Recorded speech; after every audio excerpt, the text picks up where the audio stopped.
All right, happy Thursday, everybody. Good morning. How you doing, Greg Gard? Good morning indeed. Merry Yes. Christmas and whatnot. Whoa, it's not Merry Christmas. It's 2 weeks from today. It is 2 weeks from today. Is Christmas early? Christmas came a little bit early at PBA, I think you could say. That was a great gift. No, just an early. It's just 10 games. Indianapolis. We got a lot of games to play. I actually got bored last night. You got bored last night? I got bored last night. Do you not like watching your team blow out another team? The game became boring. A 30-point win over Wisconsin, a true TKO where they scored 90 and only gave up 60. I know it was belt to ass. Once again, PBA is going to be renamed to BTA. Yeah. I got bored. Like at the tail end. Rink Mast was bored. He was on the bench. If I would have told you yesterday that Nebraska's top player, who quietly had a double-double, yes, kind of shows you, I mean, they had, 5 guys score 12 or more last night in Nebraska's win over Wisconsin, that Rink Mast would spend like the last media timeout plus just chilling on the bench. He'd be like, oh, man, Nebraska got blown out and they don't want to get Mast hurt because I got to play on Saturday. No. I kind of got bored. Like I was over, Wisconsin couldn't make any shots. Nebraska was doing whatever they wanted to do. Yeah. All right, Curtis comes into the game and I'm like, okay, maybe go to the Golden Corral. But other than that, I got bored at the end of the game. And that's a good thing because Nebraska is now 10-0. They've won 14 in a row. And last night, they decimated Wisconsin 90-60. And wasn't that close? And you wake up. No, that's why I got bored. That's why I got bored. Hey, that's on Greg Gard. Hey, to keep my attention for 40 minutes of basketball. Yeah. I mean, I could have said, well, it was great, man. It was great. I was right there to the end of just like, crush them. I was like, no, you know what? Once they were up like 25, I was like, okay. You started feeling bad for Wisconsin a little bit. You're like, this is embarrassing, man. I started checking the app. I'm like, do we get anything for free? Like, do we have to hit a couple of free throws? We have to have some missed free throws? You started going, man, I hope this doesn't affect their Ken Palm too much. I hope this doesn't tank their net ranking. Maybe Nebraska should win by a little bit less so the win still stays being a quad 1 win and not a quad 2 win. Quietly, they're 26th in the Ken Palm. They are. I don't know that they've, Ken Palm hasn't been around forever, but I don't know that they've ever finished that high. And I know it is the 11th of December, but 10-0 is 10-0. You cannot run away from 10-0 is 10-0. Ass kicking's an ass kicking against a conference team. And they've won. Yes. When you beat a conference team, I don't care if it's Northwestern or Wisconsin.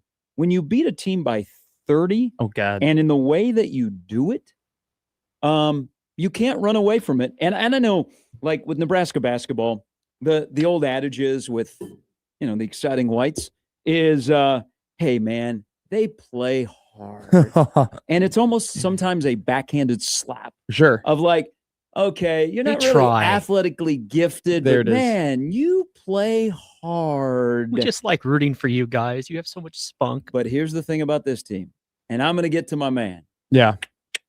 Yeah. Oh, yeah. There are, like yesterday was like the glorious day of memes. It was. Oh my God, the memes were incredible. I feel bad for my guy. Memes. I thought you said me. Well, I think it was a pretty damn good game for Gary. I mean, there were a lot of people on Twitter who were @ing Gary, who were tweeting at Gary, who were posting Bear K memes to Gary. It was, if you are, Zach Lowe likes to say, like, if you are very high in a player, you're on that player's hill. If you're on Bear K Buchton Gel Hill right now, you are eating the finest cheeses, you are drinking the best wine you possibly can. You are feasting on top of Bear K Buchton Gel Hill. I feel bad for my guy, though. Not because he got popped and he was bleeding and stuff. You liked it. Is because on his day yesterday, in which he scored 14 points, and all the memes that are out there, is that he has to share a meme day. This should be a standalone Bear K meme day. Sure. But instead, he has to share it with a cheater at Michigan. Okay? I mean, I wanted King Meme Day to be my guy in Lincoln. But, you get one great meme. You get all of a sudden, Bear K may have been, fought off an assassination in Pennsylvania. I mean, he was surrounded by Secret Service agents. That might be the best. That was the greatest one I saw ever. yesterday. But then I see one of Sharon Moore, and I'm like, no. This is Bear K's day. That was a good one though. Like the, hey, Wisconsin, at least you didn't have the worst day in the Big Ten. Yes. That was a good one. Right. The Braden Frager one was great. I hadn't seen that one before, that one, and then also too the different captions they put under that. Saw a Leo Curtis one. It's always great when you can get the guys who don't really play in the meme game. Jared Garcia got a couple of memes. Hey, that Jared was pretty Garcia played well last night. Very well. That's like all connected. But back to my point, like, and this is the thing about literally about Fred's team is, man, that Sam Hoiberg, he plays hard. Yeah, you're right. Those guys just, you know what, they dive on the floor, but at the end of the day, they're going to the Crown. Hey, we may look back and go, hey, the Crown actually benefited guys that are coming back. I know it's benefited my guy because I asked him about it. But they have done something, and they're 10-0. You cannot run away from 10-0, and it's the 11th of December. They got a lot of basketball to play, and they're going to play the first true road game and really major test coming up on Saturday at 3:00 in Champaign. I learned this really, really early. Following teams that are inside of the borders of this state is you may be ultra talented, and sometimes that can trump your opinions personally about a team, but it goes a long way if you like your team. Yeah. Like you will give them the benefit of the doubt and you'll give them a longer leash if you like them. If they have likable guys on the floor that play hard and dive on the floor and do their job, and you can tell that they appreciate the fans. So I don't know if these are the descriptions in Nebraska basketball that are the backhanded slaps of like, man, they play hard. They do play hard. Yeah, they were on the floor again last night.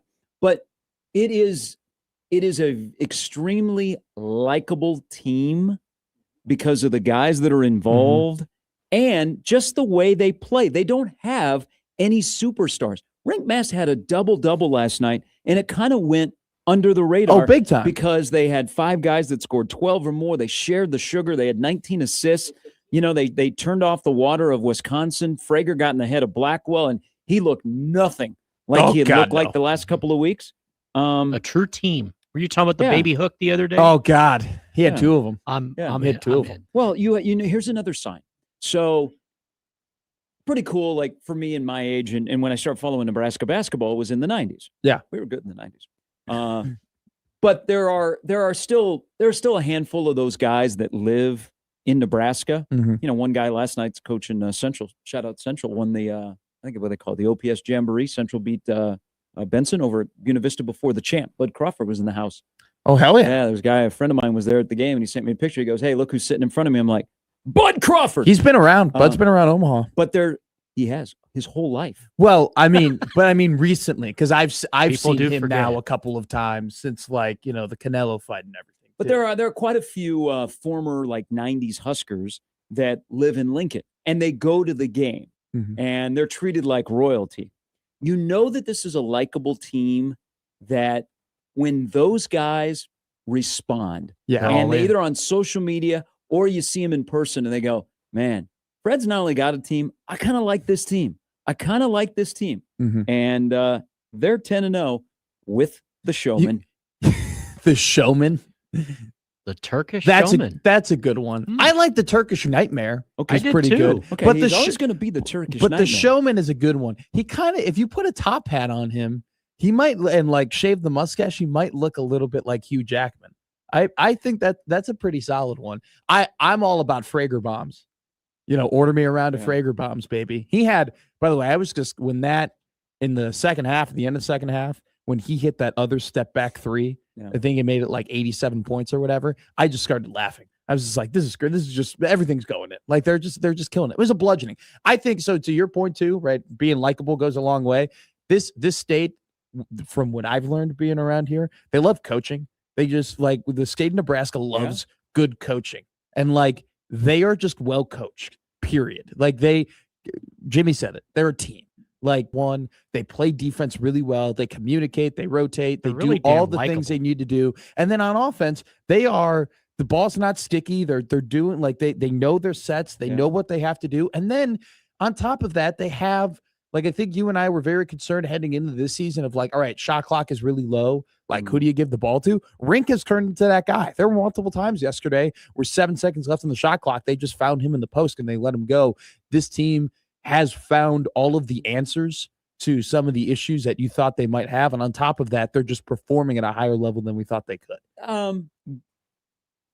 Yeah, it's still early. Okay? It's still early, It's but still they beat early. Wisconsin by 30. I know, and I got bored. That when they led by as many as 33. You What's you good got for your blood bored. pressure? You got You bored at a relax. Wisconsin-Nebraska Hey, game. That's crazy. That's on Wisconsin, by the way. That you led to my boredom. As Nebraska was kicking your ass. Okay, before quite a few people at PBA yesterday. Did it sell out after all? Yeah. Okay, good. It was not sold out. There's a lot of those seats in the upper 300. Oh, but that's way tough. up there. Yeah, I think they announced it. On a Wednesday, though, it looked like a great crowd. For a Wednesday crowd, we got to have that place packed. I think they announced it 13,381. I had FOMO. But I wanted to be the there. crowd was loud. It was more than 5,000. And the team on the floor that Nebraska was playing against were all red. They weren't in blue, so people showed up, and it's amazing. Nebraska basketball fans, there might be hope for you. Aren't you sure? No, they wore all red because they were like, oh, there's two. This is a JV exhibition, right? This is varsity versus JV. So we have to show up. We have to support our team, right? That's why so many people were JV's not very Wisconsin good. certainly did not show up. They looked uninspired. Like at the beginning of the game, when they were dominating in the paint and they were cutting and Nebraska was late on switches and things like that. And you're like, okay, here we go. And then they fell in love with the three and Nebraska abused them. I don't know what Wisconsin was doing, but they were uninspired. That was the wrong team to play last night if you were uninspired, especially with the showman. And I think that Nebraska, like Fred and Nate Lesnar made some really good adjustments after that under 12 media timeout of like how they were trying to handle how aggressive they were being on the 3-point line because that led to those cuts you were talking about. They just play as one. They're well coached. They're making their shots. They play super hard. They're incredibly likable. And Wisconsin, and also too, like the whole Creighton thing of like, oh, Creighton missed a lot of shots and like Wisconsin missed a lot of shots. I don't think that Creighton and Wisconsin were necessarily getting high quality shots in the entire game, though. Like it wasn't. These last two games have not been a matter of, oh, the other team just wasn't able to make shots, and so they won by 30 and they won by 21. Like it doesn't work that way. The defense has made it very hard for anyone to get quality looks, possession in, possession out. I think it's okay to say out loud this morning that Nebraska is a good basketball team. They are a tourney-level basketball team. Doesn't mean they're going to win a game in the tournament, but they're a tourney-level basketball team that 10-0 is 10-0.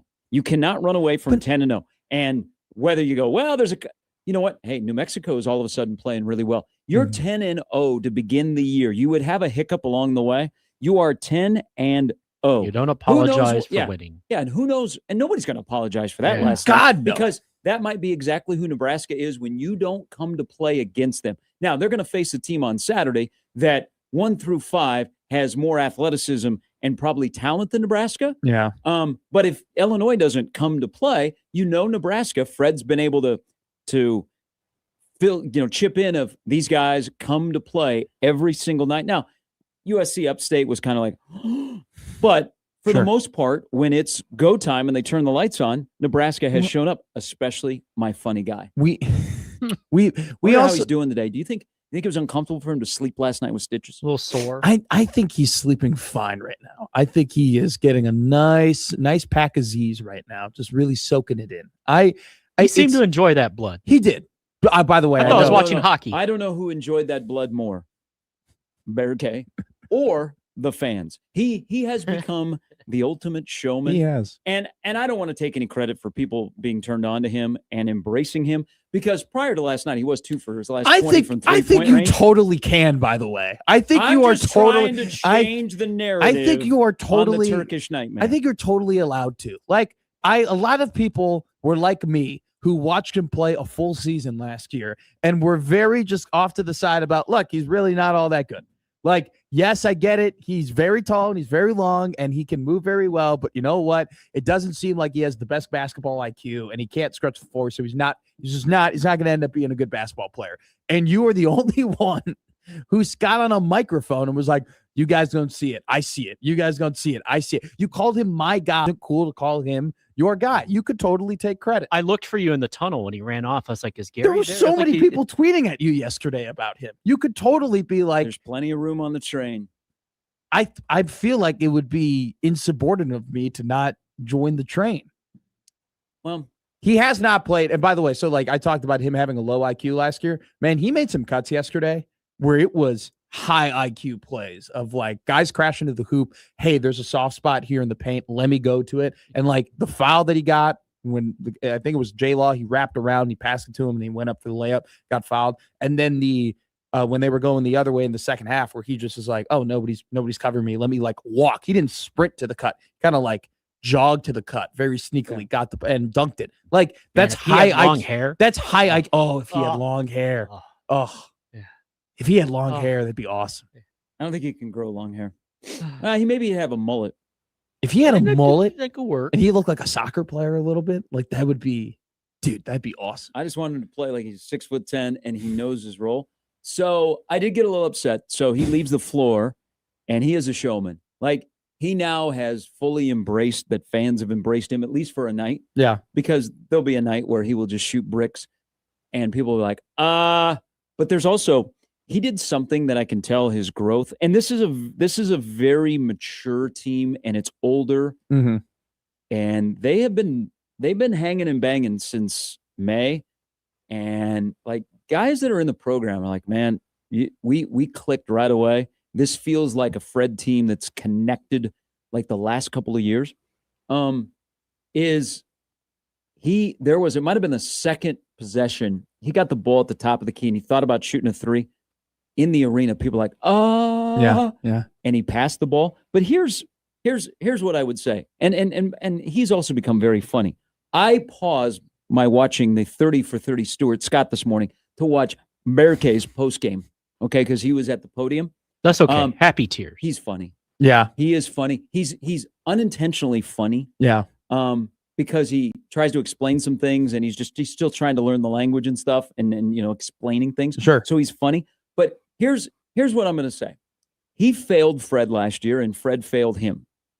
And what Fred has done that benefits him, and again, he's not the number one, number two, not even the number three guy of like importance, but he's one of many on this roster, is they looked at him, and I'm glad Fred didn't give up on him because it would have been easy. I mean, oh God, he was very immature last year in Lincoln. Okay, he's getting paid a lot of money. He's got Braxton Mia hanging with him. They're both getting lots of money, and I don't know. Back in the day, I could have got a bucket better than them, but Fred didn't give up on him, and Fred then did this, and this is good on Fred. Is Fred looked at his weaknesses and his strengths, and they started to build this roster for this year around Rink and around what Berkey could do. Yeah. And you kind of see that, and then it all kind of fell into place of, okay, this roster makes sense. It's not a hodgepodge of high-paid players that are not connected. They all you can look at them and go, And that's why, the last two games, Creighton and Wisconsin have an identity when it comes to men's basketball. Yeah. Okay? Whether it be they shoot really well, or Wisconsin, they're dialed in and they play defense. Well, that defense gave up 90. Okay? Gave up 90 last night. So both of those teams, when you've watched them back-to-back games, you go, whoa, who are you? Yeah. Where are you going? Okay? Nebraska has assumed the identity of Creighton and Wisconsin. Of them being a team. What they do. Yeah. Nebraska is shooting it well, but most importantly, Nebraska is playing great defense. They have just started this week, ladies and gentlemen, boys and girls. They gave up 50 to Creighton. They gave up 60 to Wisconsin. Wisconsin came in and shooting lights out, and Nebraska held them to 60 points. They've given up 110 points in 2 games. That's crazy. This week. So they have played 2 teams that have by far a built-in identity, and Nebraska looks like the team that has absorbed their identity, and those teams look lost when they played in Lincoln on Sunday and last night. But what Fred did with Berkey is he goes, we know we're going to get rink masked. Yeah. I think Fred last year kind of relied too much on Bryce and Juwan. They'll just pick it up because they knew that Rink was going to be out, and I don't think he properly built the roster, and they made some bad decisions money-wise, okay? So now you know Rink is going to be back. He's not going to go home and play in the pros. You're not going to throw Berkey away. How do we build the roster around them from what we have? Because I've already seen Frager. Remember, sure. He redshirted last year. Basically his high school senior year was redshirting at Nebraska. I already know what I got. I know what we can go get. And good job on Fred. And I think that's allowed Rink to do what Rink is doing. And then a guy like Berkey to look like he fits where he doesn't have to turn around. And when he catches the ball at the top of the key and He does the left-hand power dribble, turn, and shoot it like he did last year. He doesn't have to space the floor. That's just the biggest difference. He doesn't, because you have Sanford, right? And you have Sam Hoiberg shooting the ball at a high clip. And now you have Rink, who can also, he doesn't have to space the floor anymore. So if Berke doesn't have to do what he's the worst at doing, which is shooting threes, he becomes a very good basketball player. And so, like, you're right. The roster has allowed him to use his strengths to the highest level. And it's funny you said what you said about Nebraska and Creighton. I was watching the game yesterday with a lifelong Creighton fan, and I go, why does Nebraska look like Creighton, and Creighton kind of looks like Nebraska in terms of the fact that Nebraska looks like a well-coached, well-oiled machine that knows exactly what they're doing. They all have their roles and they're executing at a high level. And Creighton looks like a team that, hey, you have talent and you have pieces, but they look very discombobulated. That has been the opposite of what we've been accustomed to over the last half decade, and you know, probably more than that. And then on top of that too, like, I love what you brought up about making sense. The team makes sense. Mm-hmm. It's the same thing I kind of said, and I know it's, you know, not the Big Ten, but it's the same thing I kind of said about the Omaha basketball team last year. Like, you went ahead and you watched Omaha basketball play, and you were like, hey, this team makes a lot of sense. You have your star player in Sutton. You had your point guard in J.J. White. You had your flame-throwing spacer in Tony Osborne. You had your long defender in Cam Thomas, and then you had other really big guys and solid players that fit into exactly what the roles are. Nebraska's the same way. It's the same exact thing. You had your star in Rink. You have your defender in Berke. You have your spacer in Sanford. You have your playmaker. Jamarcus Lawrence has improved mightily as just a straight-up playmaker. Like, I think that's a very underrated thing that's happened. Like, I didn't think that he necessarily would be the, hey, traditional point guard, initiate the action, get the offense rolling. He's turned into that. He's turned into a guy where he's just not a shooter and not just got, get my own. He's complementing the offense. Yeah. They're simpatico. I don't need him shooting. No, you don't, because you got plenty of shooters. He had 7 assists last night? He did. They had I think I said 19. I just looked at it. They had 20 assists on 33 made field goals last night. They're the first team this season to shoot over 50% against Wisconsin. Wisconsin was uninterested. I mean, once they fell behind, they were like, okay. It was 19 to 8. The bus. It was 19 start the bus. It was 19 to 18 in that game. And you were like, hey, this is probably what it's going to be like the rest of the game. Like, they're going to go back and forth. It's going to be competitive. Wisconsin is going to use their size, and they're at least going to get back in the game. It was the opposite. Nebraska beat Wisconsin in basketball last night by 30. It's crazy. That happened. That's what happens in the Kohl Center when Nebraska goes up to play Wisconsin. Yeah. There have been times where they've gotten just hammered. Last night, Nebraska beat Wisconsin by 30 points in a Big Ten game. It goes on the standings. It actually counts. Is that an exhibition? Well, you know, I like. Well, speaking of an exhibition, so sure. You know, we're everybody's still trying to figure out this Nebraska team, and 10-0 is 10-0. Okay, they are a tourney level team. You cannot deny that. Now, the race to 21. That's my magic number. But they're a tourney level team, and now they have to find a way, because they're going to navigate like 3 and 4 game stretches where they don't go where they fall into the abyss. When do they play at Penn State? Well, I think Saturday is a good, like, okay, let's do a measuring stick game. Yes. Because, I mean, how are you going to defend Wagler? There is nobody on Wisconsin's roster that looks like Wagler. But John Blackwell, I really like. Frager and everybody else that, I mean, he was 1 for 7 from the floor. Yeah. But as they, you know, they're a team that I don't know. It's, you know, the big thing for everybody with Nebraska basketball is just get one. All right. Get to March, get one. Yeah. Because that is referenced all the time is, hey, it's the program that doesn't have a win in the NCAA tournament. Mm-hmm. Yes. And guys talk about it. That's what I loved about Sam Hoiberg is he said, you know what? Rink and I talk about that. Yeah. We talk about not winning a game in the NCAA tournament and what it would mean to be the first team to do it. But there's a lot to like about this team, and there's a long season to go. But this team, you and I were talking yesterday about how do you handle success. That's always my thing about Nebraska football. Sure. Like when people start patting you on the back, do you embrace their hand and rub it on your shoulder? Mm-hmm. Or do you like, no, not yet? You know, I think this team, because they're older. Yeah. And I think because of who their older guys are, they're not flaky guys. Mm-hmm. They're like dialed in guys. They will be able to handle the ups and downs of what is going to happen in the Big Ten Conference. And that's why I don't think they'll have cratering moments. And the only way I think they'll have a cratering moment is if they lose a key player to an injury. Sure. Like, I agree, because I think there were times last year where, and maybe it's a lack of a better term, Gary, so you can correct me where I'm wrong here, but I think there were times last year where they just kind of looked out of it. Like, they just looked a little they weren't connected. Yeah. They had exactly. Into the shot clock, where is Bryce Williams? Exactly. They looked out of it. They looked uninterested. Like, I'll never forget when Williams hits that shot against Iowa and they go into overtime and like they're trying to celebrate and he's telling them like, hey, calm down. Like, no, celebrate, dude. Like, you just hit an incredible shot to go to OT. Like, I don't see that with this team. I see I see the buy-in.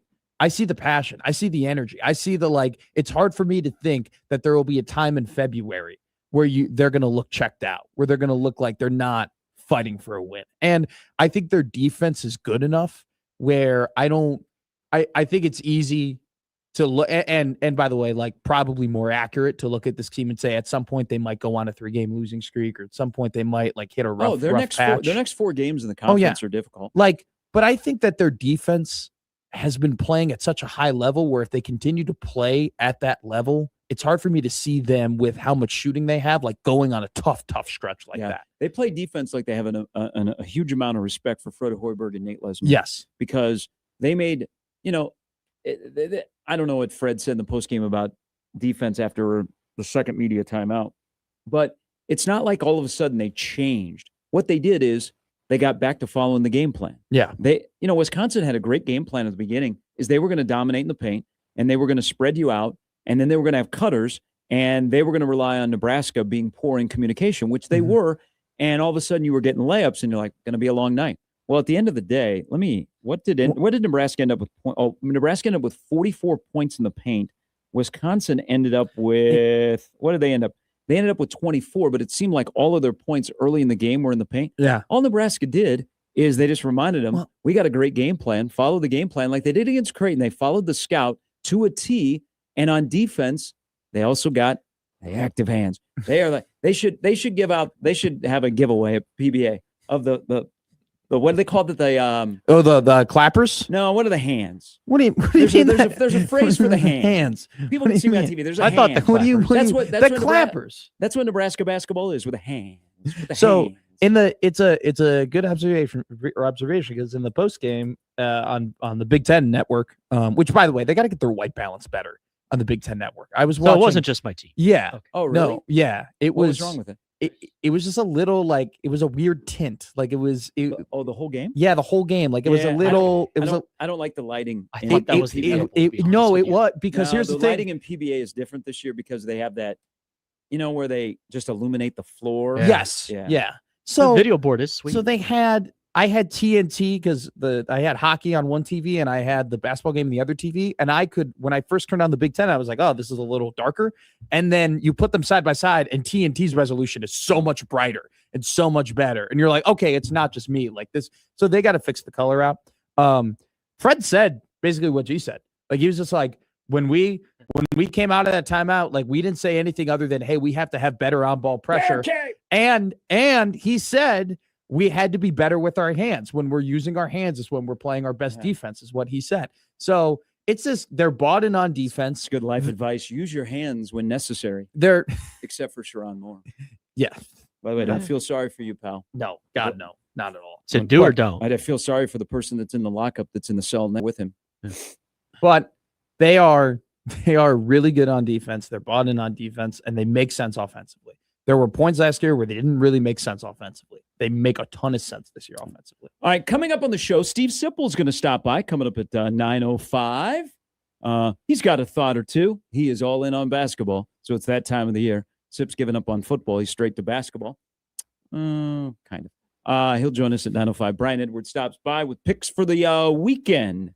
That'll include a bowl game, Army-Navy, and the Heisman Trophy, and a good slate in the NFL that kicks off tonight here on The Zone with, well, not a great game. Yeah, I was going to Atlanta at Tampa Bay. You get to watch Kirk Cousins play, but no Drake London. You get to watch Bijan Robinson play. There you go. Yeah. That's more Baker. You get to watch. Yeah, you get to watch Mike Evans, professed Nebraska basketball fan, catch passes for the Bucks. Really? Yeah. I did not know Mike Evans was a professed Nebraska Good basketball. friends. He went to school with Petaway, and Mike Evans came to a game once when Petaway was playing here. That's he awesome. was sitting courtside, and people couldn't figure it out. Who do you think he rooted for when A&M played Nebraska in the tournament? Probably, Gig'em. Oh, I thought you were going to say maybe, probably but Nebraska. not certain. No, Yeah. I mean, I think Texas A&M was good to him. I probably hooked him up.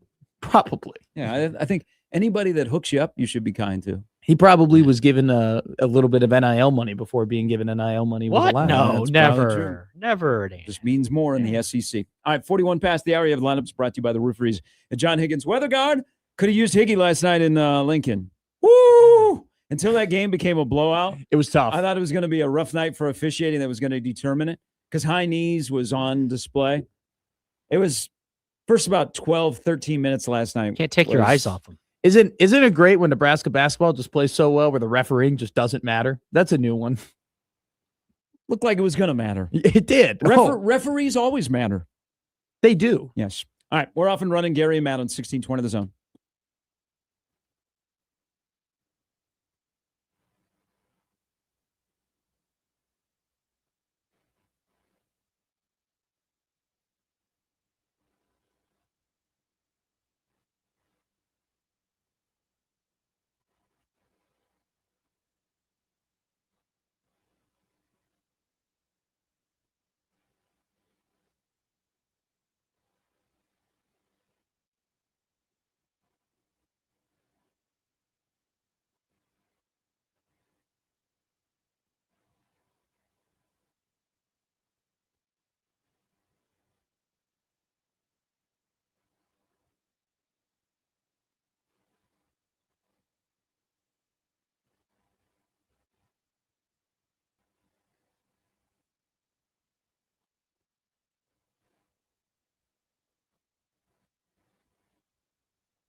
All right, good morning. People would like me to bring back 1620, the GBR. You only do that for special occasions? I think this is a special occasion. Yeah. I mean, Can we get T-shirts? I'd wear one. Be Wisconsin by 30. That is ridiculous. That is a special occasion. That doesn't happen a whole lot. Either it's the other way around, or it's an incredibly close game, or it's a historic comeback. That's what good basketball teams do. I mean, that's. Trust me, I knew. This isn't a regular occurrence. That's what it looks You like. could drop one. You could drop one GBR I at did. some point. I did. Good luck to Brian Rosen, the Creighton Volleyball. Brian is a friend and a listener of the morning show. He's currently in Lexington, Kentucky. Creighton and Arizona State. Big East champ against the Big 12 champ. Morning, coach. Noon on ESPN2 in Lexington, Kentucky, for the right to play either Kentucky or Cal Poly, which is the only unseeded team that has made it to the Sweet 16. It is a gift to Kentucky, but Creighton, Arizona State should be pretty good. That is at noon to try and make it another year into the Elite Eight for Creighton Volleyball. Nebraska plays tomorrow night, late night, at the John on the Terry at the Bob at 8:30 against KU. Ruin for both teams. It'd be should be awesome. If both teams were to get to the Final Four, that would be an awesome accomplishment for the state. And go ahead and confirm what we already know, that this is the volleyball state. So hope that both can get it done. The Lego Maniac writes into the Equitable Bank inbox, where you can send us an email. I thought that was another nickname you had for Bear K for a second. No, he's the showman. The Lego Maniac actually would have been a really good nickname for Connor Esigian if he ended up like having a great year, because he's super into Legos. I watched A Day in the Life of Connor. I watched a day. Well, I watched A Day in the Life of Connor Esigian as an injured D1 basketball athlete on my Instagram. It was a very well put together and well produced video by Mr. Esigian, so credit to him. And I love the life that guy lives. He was just like, yeah, I was bored, and so I got a Christmas Lego set, and he got an AT from Star Wars, and he just built it, and then he just put it on his display case in his like Lego apartment. Scenes of Lincoln. Connor's dude. This whole Nebraska basketball team just seems like they have a roster of just pretty dope guys. Like just a bunch of dudes you wouldn't mind hanging out with. You know, you just enjoy, maybe, get a beer with a couple, build Legos with a couple, laugh unironically with a couple of them. The Lego Maniac, Zach, who has ridden the roller coaster of Nebraska basketball, but 10-0 is 10-0. Bear K is a hybrid between Alec and Casey. The hustle, energy, and glue guy aspects of Alec, and the emotional peaks and crowd engagement of Casey. Now, so the showman last night was like the most, because the response to him is not always the best at all, remotely. But he played into the moment last night. Now he played hard. He played into the moment, played really hard. And so I don't know. Is it, like they'll play hard, a tough team, kind of backhanded slap is like a glue guy, a backhanded slap, because some glue guys will be like, I can ball, but they all have important, they all have important roles, and they understand their roles. Like they're like a Lego set. They all connect together. And there are no missing pieces. There aren't any missing pieces. I don't think it's an insult to call him a glue guy at all, because I mean, kind of what you said along the lines, he's not the most important player or the second or the third really most important player on the team. He's definitely in that 4 to 5 range. But yet when you have a guy who is kind of your 4th or 5th most important player, but yet he's making as big of an impact as he is in terms of not only how he's playing, but then crowds matter. Momentum matters. Momentum exists, especially in the game of basketball, in the game of runs. If you can, any moment you can get the crowd going in and getting on your side and helping you throughout the game. I mean, like it's a massive tool to have. That charge that Lawrence took was awesome. That was like I think at that point, Nebraska was already up like 24, 25 points, but like that was kind of the dagger of like, PBA is in it, and PBA is not coming out of it. And that was it. It's okay to be optimistic, to be excited.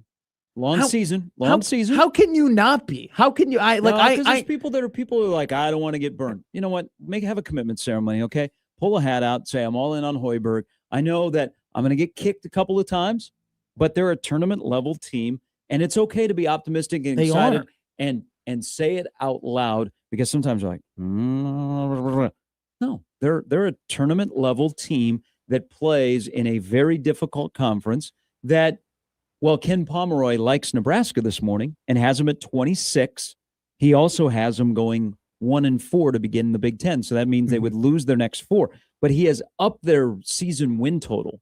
He's got them at 22-9, 11-9 in the league. Ooh. If you would have told me before the year that Nebraska basketball could possibly be 22-9 and 11-9 overall, I'm signing up for that every day that ends in Y. No first 4 there. Flaky Jake tweets at Gary Sharp 1620. Coffee tastes great this morning. Okay, coffee because it's cold outside. Shout That's out probably coffee. why. Coffee tastes great everywhere. Nebraska ball is here to save us all. Time, not Jesus. Let Nebraska ball make the walk to Bethlehem with Mary and Joseph. How about that? That's where I go pump the brakes. Okay, that's where I'll officially say. That's where I will officially say pump the brakes. I might be all able right. to turn that into a barricade discussion. No, I don't think that Nebraska basketball The wise is Turkish the Lord man. and Savior. Okay, I think we said this last year, by the way, about Nebraska basketball when they beat UCLA. We're like, oh my God, football season did not go the way that we wanted it to. Nobody likes the Basketball bad boy school. mowers pinstripe bowl. Nebraska basketball is here to save us all, and we saw what happened. Now this team is way like how they play basketball is way more sustainable than how last year's team played.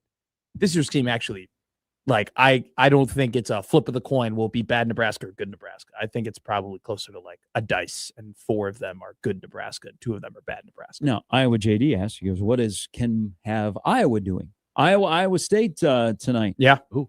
Lipsy against Sturts. That'll be fun. Iowa State's a 12-point favorite. Did you watch Adi Crooks last night?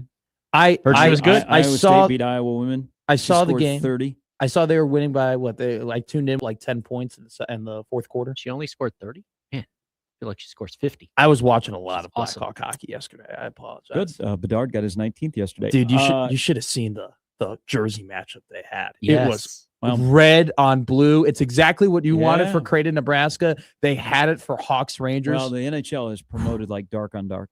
Yeah. Oh, I mean, it was a Hall of Fame jersey matchup, and the Rangers were in a. I don't know if NHL does this a whole They lot have where a special for a- special jersey. but for an away game is Yeah. interesting. It was Like nice.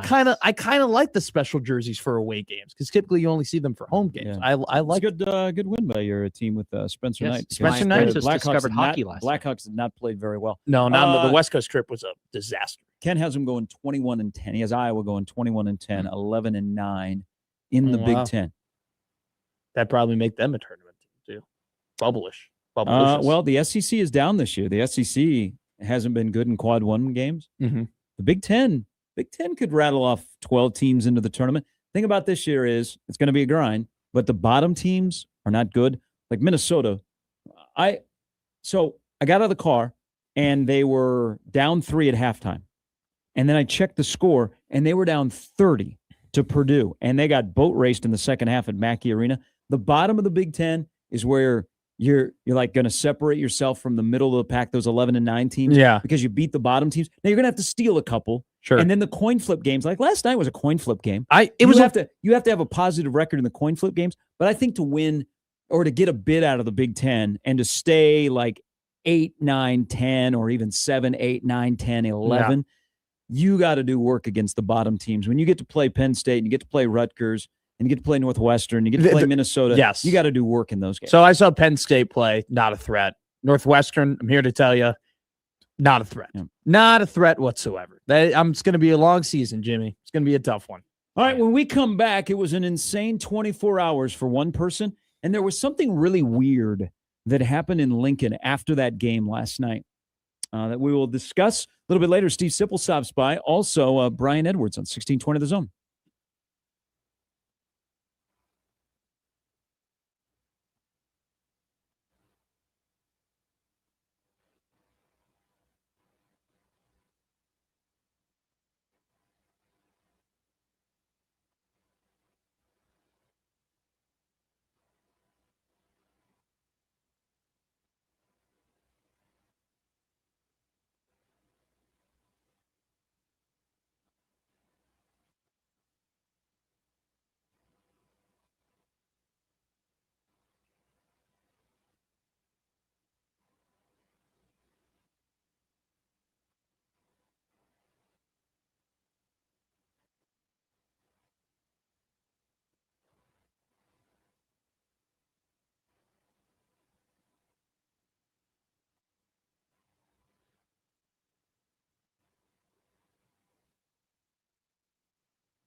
All right, happy Thursday, everybody.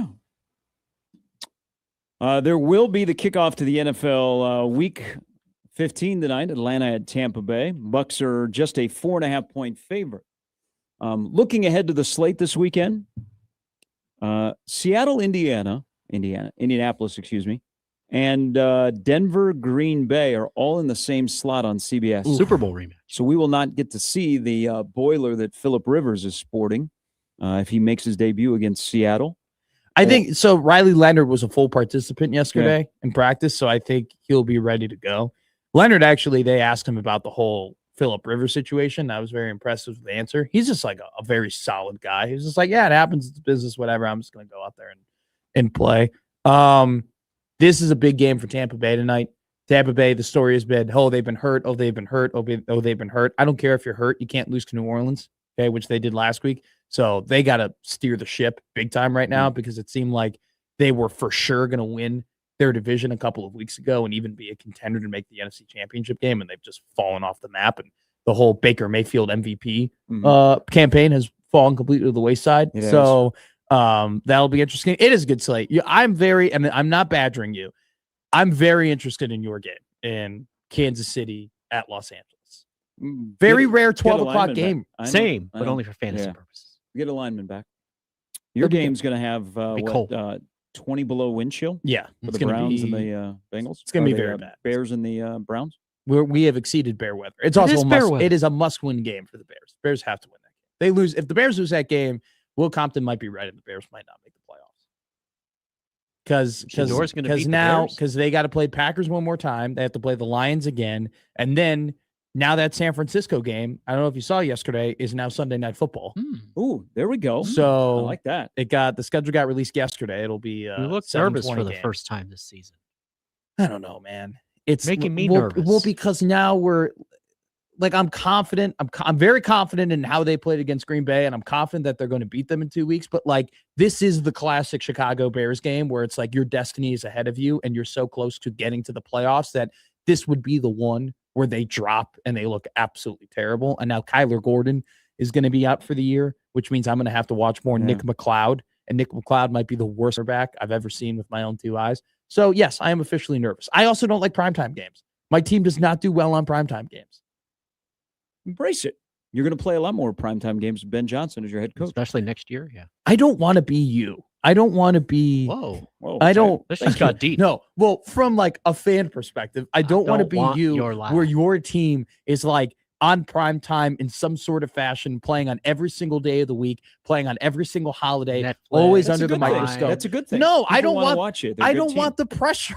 I don't want the eyes. I don't want the people already have talk. Fun being 500. People already talk about my team well enough. I would like to be some Packer fans don't feel that way. Packer fans love that everybody wants to watch the Packers, but you as a Bears fan, you want noon games. Kenny Albert. All right. Kenny Albert was my like growing up local Bears announcer. So we have to figure out: are you 8-9 guy or 9-8? Because you used to be 8-8 and they added a game. I don't know. You like being 500, so you only get an occasional primetime game. That is ridiculous. Cowboys got to figure it out. 8-1. The under the radar 10-6 team that was like the 4 seed. So then you get more primetime games. I'm just saying. Want to watch the Bears. I don't. The NFL is better when the Bears are good. Great NFL market. The Bears historically have done terrible under pressure, and I don't like it when they continue to be put under pressure. I would very much like them to just go under the radar, play a bunch of 12 o'clock games, listen to my boy Kenny, then win, and then go to the playoffs. Wow. Oh, wow. Okay. Wow. That's like when I was a kid. I wish Steve Zabriskie did all our games at noon. I hope we have a good record, but we don't make the NCAA tournament because there are going to be a lot of. Don't want 11 a.m. They expect you to be in the NCAA tournament every year. With how insufferable the NFL talk can be on ESPN, I would prefer it. You're relevant.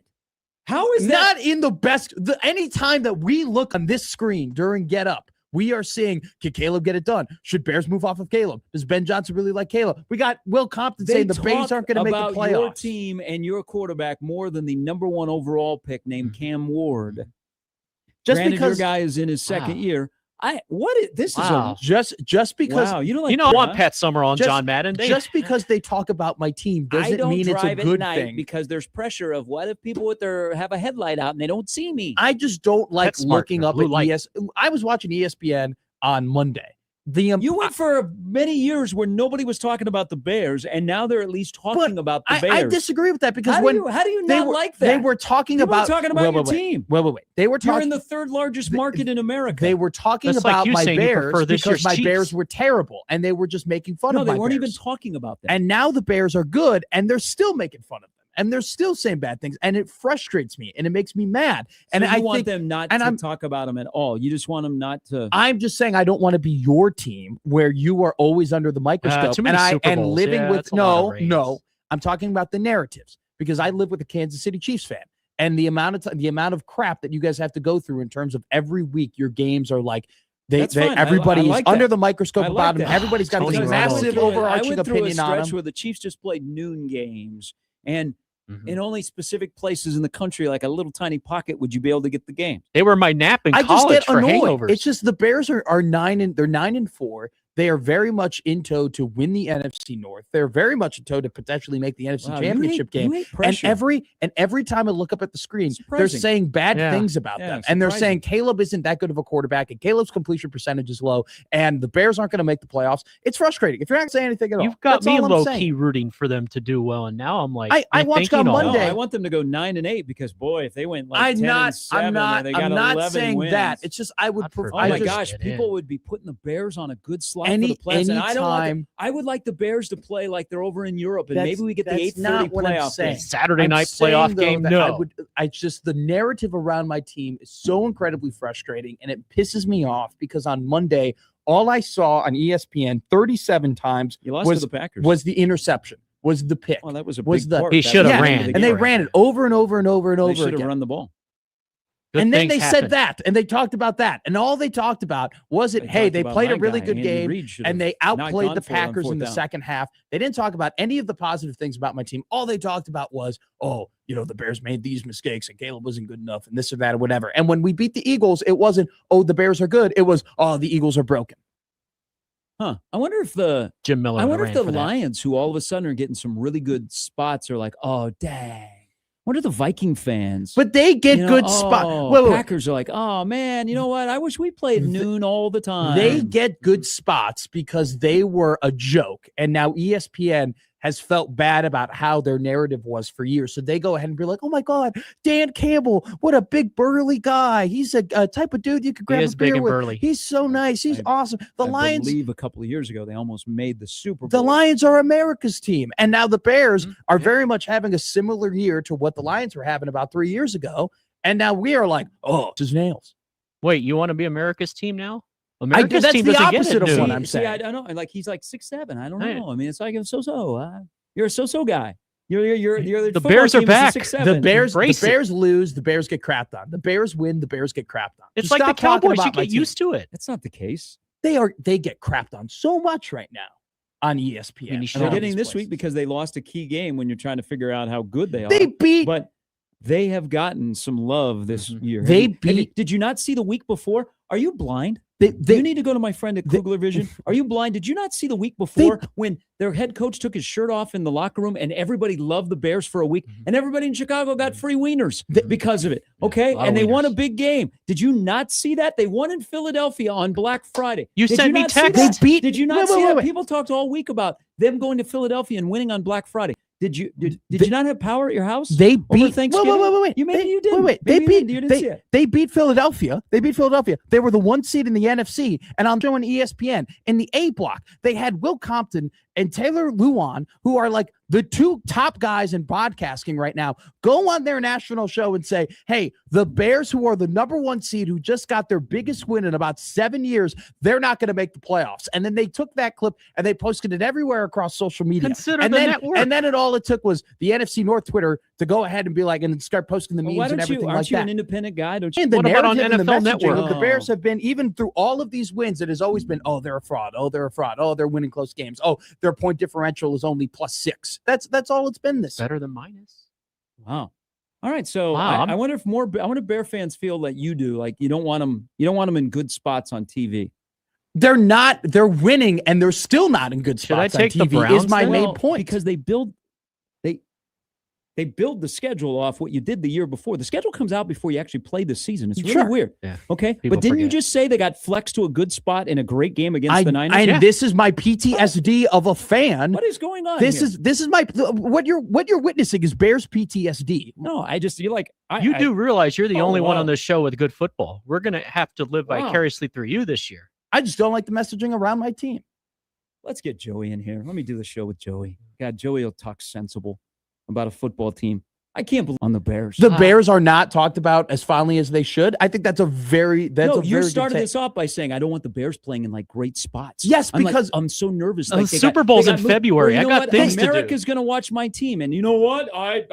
Anytime the Bears play I in just big want them to spots have, recently, they I fall wish on it their would be face. the only NFL game every Sunday that wasn't on TV. This is Bears PTSD, is what I'm telling you. This is no different from Super the Bowl's messaging at that I've given you over 5:30. the last couple of weeks of like when the Bears play on primetime, the Bears don't do well.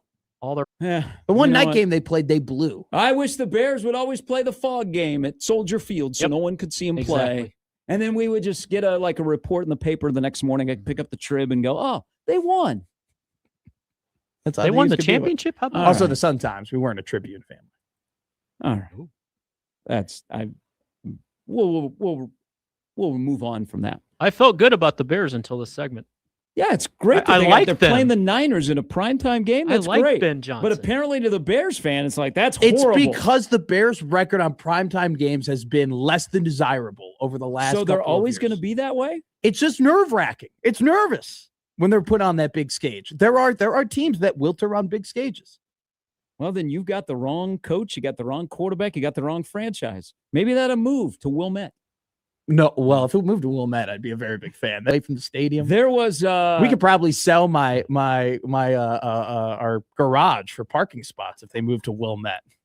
Just park right there on 50-50 and then go over to the Skokie Swift. We'd make a lot of money. So Nebraska beat Wisconsin by 30 last night at PBA. It was a TKO, and there was blood. Also, there were more than 5,000 people that showed up at PBA. Great crowd. They were into it. I mean, they got a chance. Nebraska basketball fans have a chance in that building, to show up and have a good time. Yeah. Okay. I don't know if it's going to happen. It's still early in the history of PBA, but last night they showed up. But there was something really weird after the game. Did you see any of the Wisconsin post-game press conference? Yeah, so I saw a quick clip. I didn't listen to the whole thing. Okay, so Greg Gard, who I think he was pretty well-mannered last night. When they were going south, he didn't lose his, and he was kind of there. They did, as Nebraska was scoring and was just hammering them, they looked really disinterested. Okay. Start the bus. Well, they just he didn't get after him. Even they call timeout, he wouldn't be pumping his fist or his face turns red. So it was really kind of, he knew okay, this is one of those nights and we are getting hammered.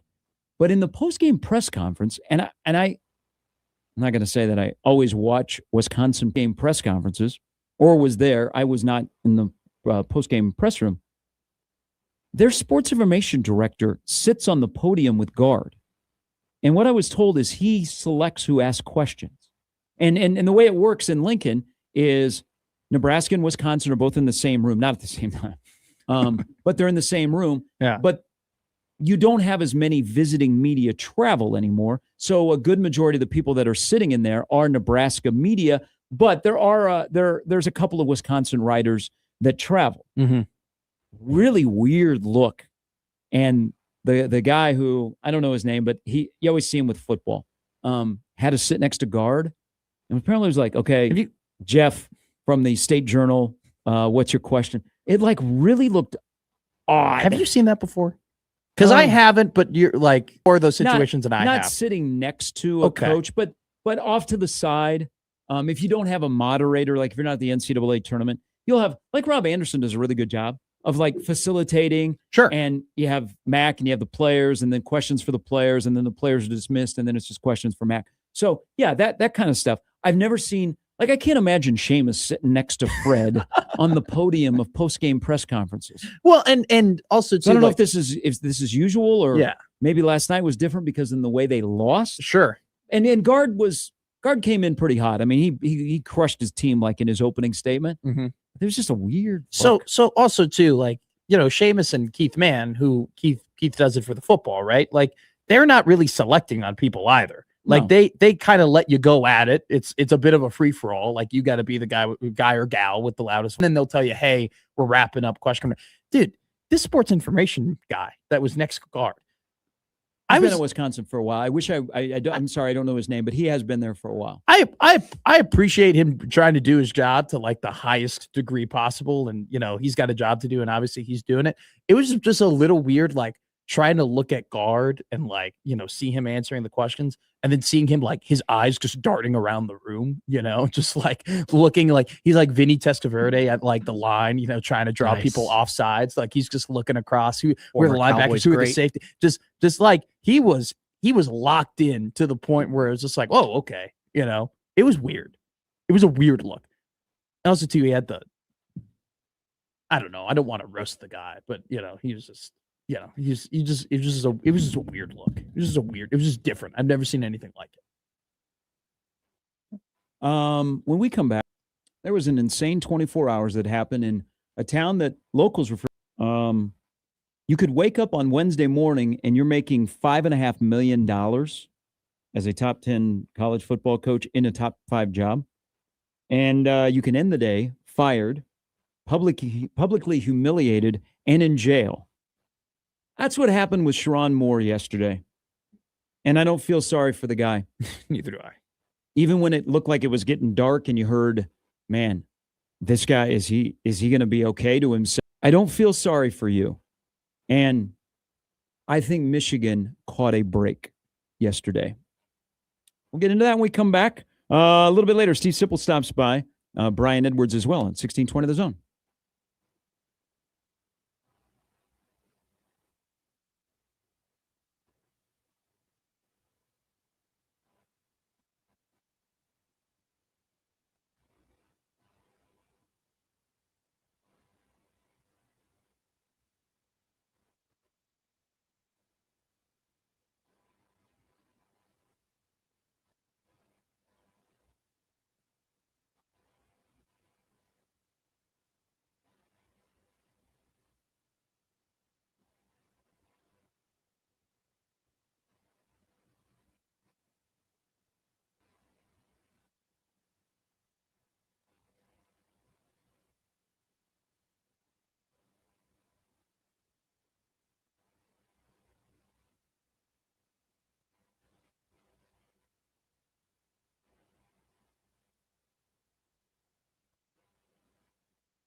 All right, coming up on New Year's Eve over at Liberty First Credit Union in Ralston, AEW Dynamite New Year's Smash. You can win a 4-pack of passes. Let's go to 1620thezone.com.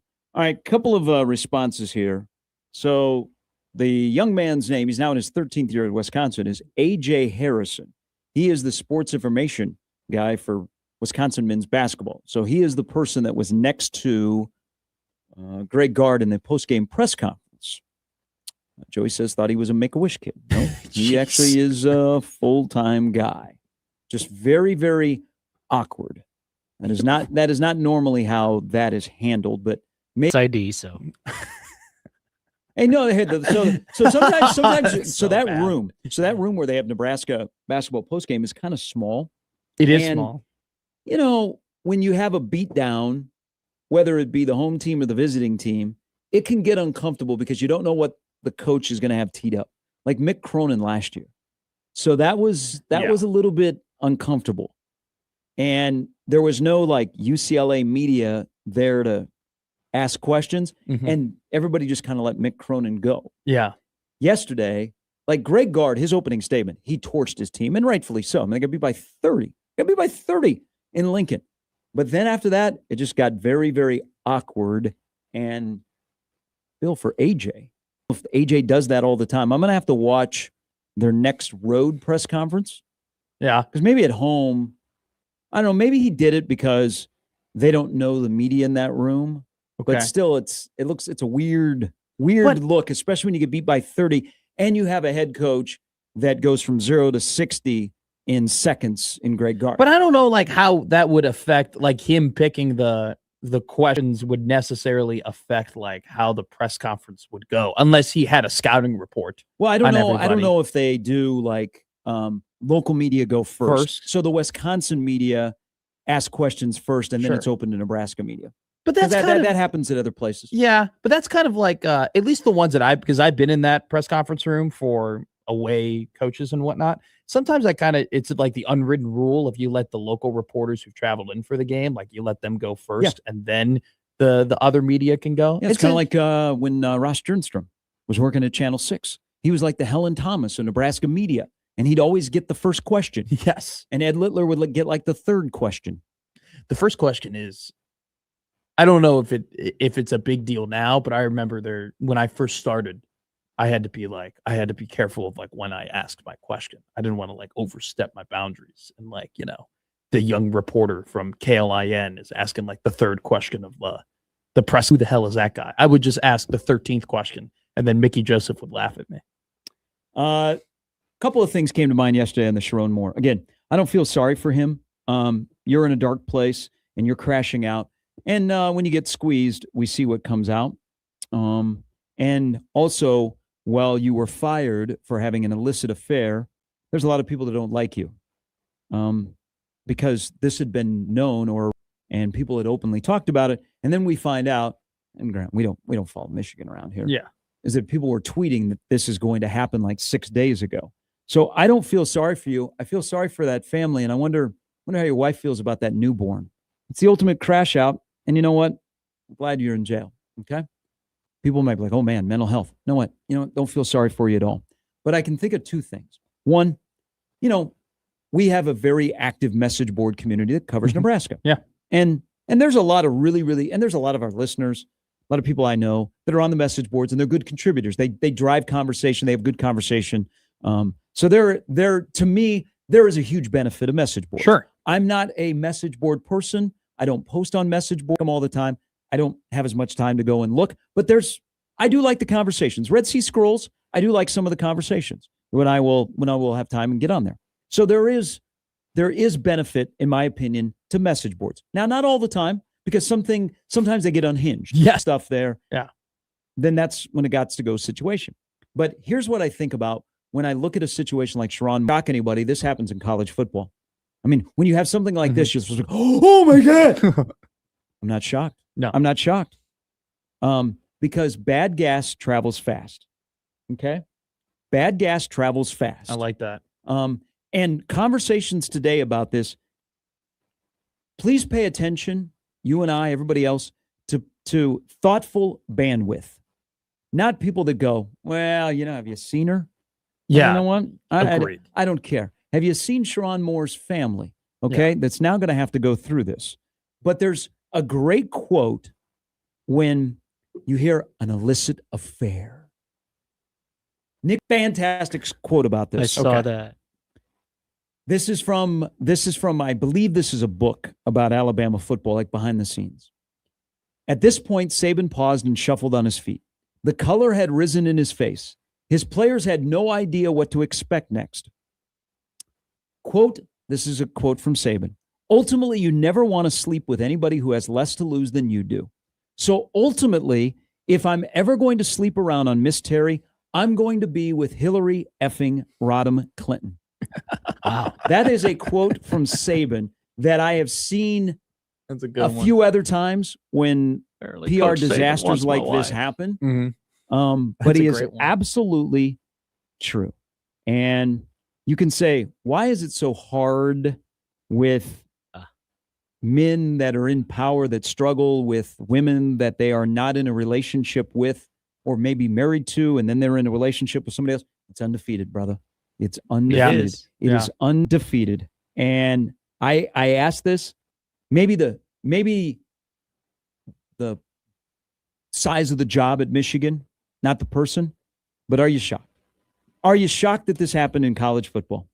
No, I'm not shocked that this happened in college football. You're shocked because it's Michigan. But are you shocked that it's Michigan? No. Because Michigan, I think Michigan has shown to me that they are more likely to accept cheating on the field. But if you're cheating off the field and it has to do with another person and two people are involved and one of them is your wife, then you're going to react a little bit differently. And that's a gots-to-go situation. But if you want to cheat on the field to have success, go ahead. You cheat on your wife? Nah, we gotta find a way to get rid of you. It's been the last 6 years that Michigan is synonymous, not necessarily with the 2023 national championship. They're synonymous with cheating and scandals and some sort of just calamities in any sort of, type of way. And if Michigan were like a Big 12 team, if Michigan was like TCU, or if Michigan was like Virginia, or if Michigan was like, just one of these teams that we don't really give a damn about, if they weren't blue blood Michigan, they would be, like thrown away, excommunicated, put in a dungeon, banned from postseason, over and over, probation over and over and over again. But because they're Michigan and they're Big Blue and it's Ann Arbor and it's the Big House and everything like that, Cleveland State College. We've given them. It's one of the top 5 jobs in all of college football. Oh yeah, with the amount of money from coast to coast, it's a top 5 job. But it's a joke of like what they're able to get away with. And what they're able to do, I get and what other teams aren't able. If they were Purdue, they would. Yeah, they'd be axed. It'd be embarrassing, but it's not. And it's just like, and it's so funny to me too that the one program that promotes being a Michigan man and we're Michigan men and we're high class people and to go here and to wear the maize and blue and to have the khakis on is such an honor. Like it's just ironic to me that college that promotes that has been at the precipice of just all of the crappy things about college football. They got a gift. Couple of years. They got an absolute gift because they can move on from Michigan men with this. They didn't really. Sharon Moore was hired to be the fall guy, okay, yeah. And he was able to survive the cheating, okay, and then he cheated, okay, and he wasn't able to survive that. And you know what? You hired him because he was a Michigan man and you had to keep it in the family. Actually, they caught a break here because now they can wash their hands of the Harbaughs and they can wash the hands of the Michigan man and they can go out and get somebody because I would drop everything I was doing to go to Michigan and take that job. It's not or anything like that. Sure. They're kind of past that. And it's a top 5 job with a ton of money. You just paid a $10 million salary to a quarterback who, by the way, Bryce Underwood could just pick up and leave. He could take his $10 million and That's go crazy. to LSU. That's how that works in college athletics. But you drop everything you're doing if Michigan is interested in you and you're interested in Michigan because of the size of the job. But they caught a break here. Because now they can wash their hands. Sure, it's not theirs. Yeah. It's not their problem. It's Sharon Moore's problem. They can wash their hands, and then they can move on, but they got to move on quickly. But do they also move on with their athletic director? Who did he know about this? Because people are like, even Pete Thamel was like, this has been percolating for a year. Yeah. And again, we don't cover Michigan on a daily basis, so we don't know any of this stuff. And hell, Sharon Moore decided they wasn't going to come to Lincoln for the game in September. So, but there's another part as I watched this unfold yesterday, and your initial reaction is, timing. But then I'm like, I'm not shocked. I mean, I'm not in college athletics today. This doesn't shock me. Was he really disliked? Because if you are 9-3, granted you lost to Ohio State, but you beat them last year. This might sound really, really dirty. You can be a winning football coach in college football and have an affair, get away with it, even though everybody around you knows. Yeah. But once you tick somebody off or you don't win, then things start to come out, and people are like, I'm coming to get you. I'm coming to get you. And then the story comes out that where this started, kind of on the message boards, was a DoorDash driver. Really? So this is where awesome. Michigan was going on. And his illicit affair is with basically his assistant. Mm-hmm. And there seems to be an age difference between the two. Yes. He seems to be closer to his wife and his kids that are at home. So a DoorDash driver, he delivered a Plan B to Moore's office. Jeez. What an idiot. What an idiot. The DoorDash driver. This is college. What an idiot. That's wild. This is scum, but this is college football because it's drunk. And you have stories like this, that a DoorDash driver tipped off the university that he had just delivered a Plan B to Moore's office when the rumors were out there. And then the DoorDash driver might have been the tipping point to get the football coach at Michigan fired.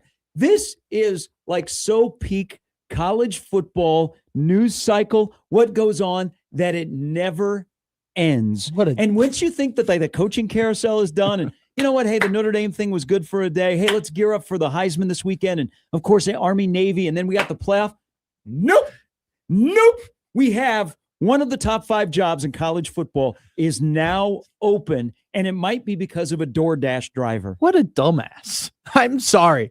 I don't mean to laugh and make light of this seemingly terrible situation. He did it to himself. What a dumbass. Like, that's not even, this is peak college football. That's just peak college. Like, what is he? Like a 21-year-old? So, like that's what kids do, like at the dorms and stuff like that. He must be disliked that people were chirping.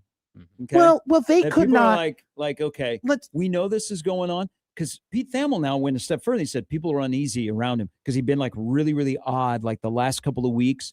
And Pete Thamel even said, yeah, this has been in the Ann Arbor community for like a year. Now he's been able to, okay, it's a rumor. Mm-hmm. Hey, we live in college world. We have rumors as well.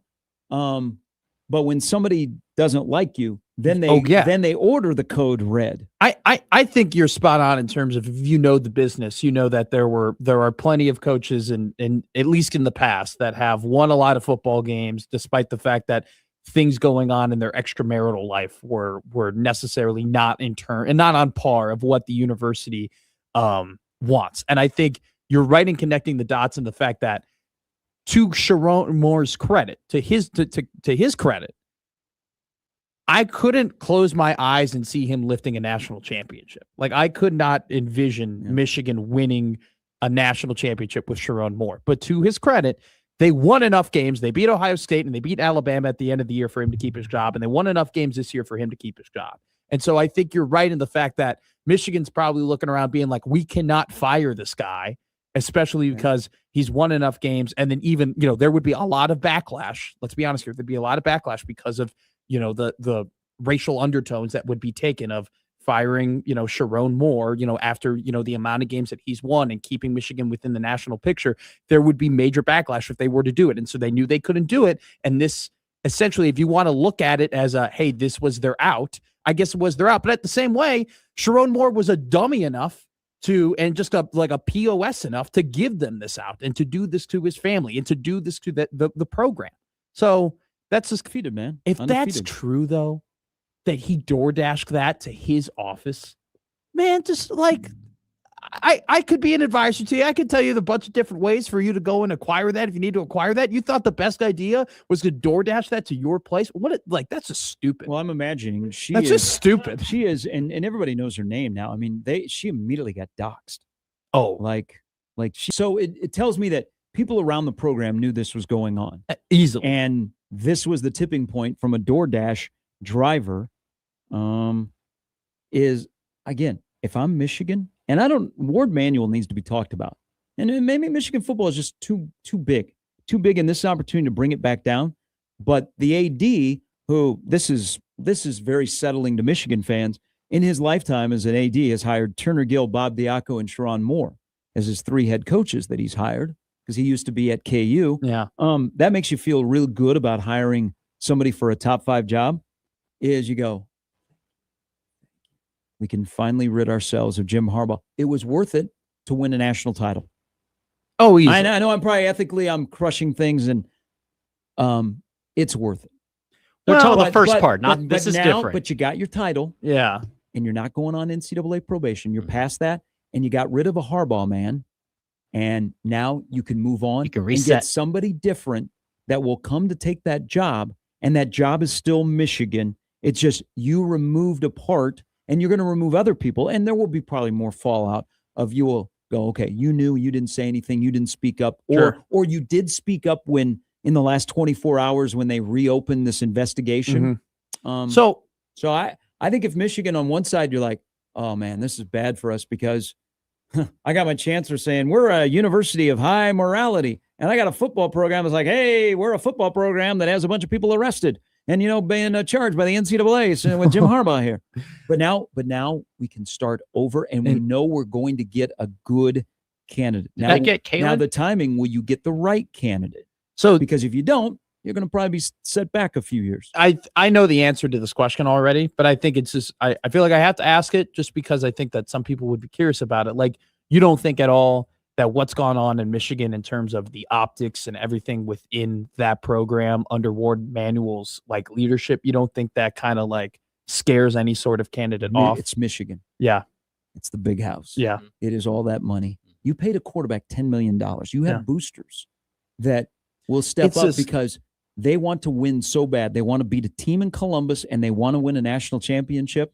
And I'd drop what I was doing if I was really interested and I was maybe thinking twice about the place that I was at and was on the level to be considered at Michigan. I'd run to Michigan. You're in the Big Ten Conference. I don't disagree with you. It just from my perspective, it's just so incredibly frustrating as a fan of college football to look at Michigan and all of the crap that they have pulled over the last couple of years in terms of the sign stealing scandal, and then their head coach actively not participating in NCAA investigations to prove a point, which is so dumb, which they rightfully got punished for. And then to see this happen and to see like this entire hoopla and disgrace of Sharon Moore and his program, to see all of that happen, then to still know they could get a guy like Kalen DeBoer, to still know that they could go out and they can get a top coach. It's just like because they still have the wings on the helmet. Exactly. They're not taking the wings off the helmet and not shutting down the big house. They're still Michigan. Yeah. And it's and I think if you're a college football fan, you're like, I don't think there's anything more frustrating of seeing a program that clearly goes, hey, rules for thee, but not for me. And that's what Michigan clearly has done over the last couple of years. So this is a tweet. So this tweet was on December 2nd at 4:19 in the afternoon by a guy named Robert Carrion. Yeah. At R. Carrion. Look at his Twitter. See what's up there now. Because he did not tweet at Michigan. He tweeted U of M scandal being covered up by DEI, AD, Ward Manual, and Board of Trustees. Sharon Moore, first-time head coach and DEI hire, impregnated office employee. All actively covered up by the above. Fire all of them. Clean it all up. Source 100%. Somebody responds, what's the 100% source? I hate cheaters, including UM's cheating football program. But the timing of this rumor, transfer portal and signing day, seems off and has me doubting it. Exposed cheaters, but this is unkind to his wife and family if this is just a fake Buckeye Twitter rumor. What does the guy have as his bio?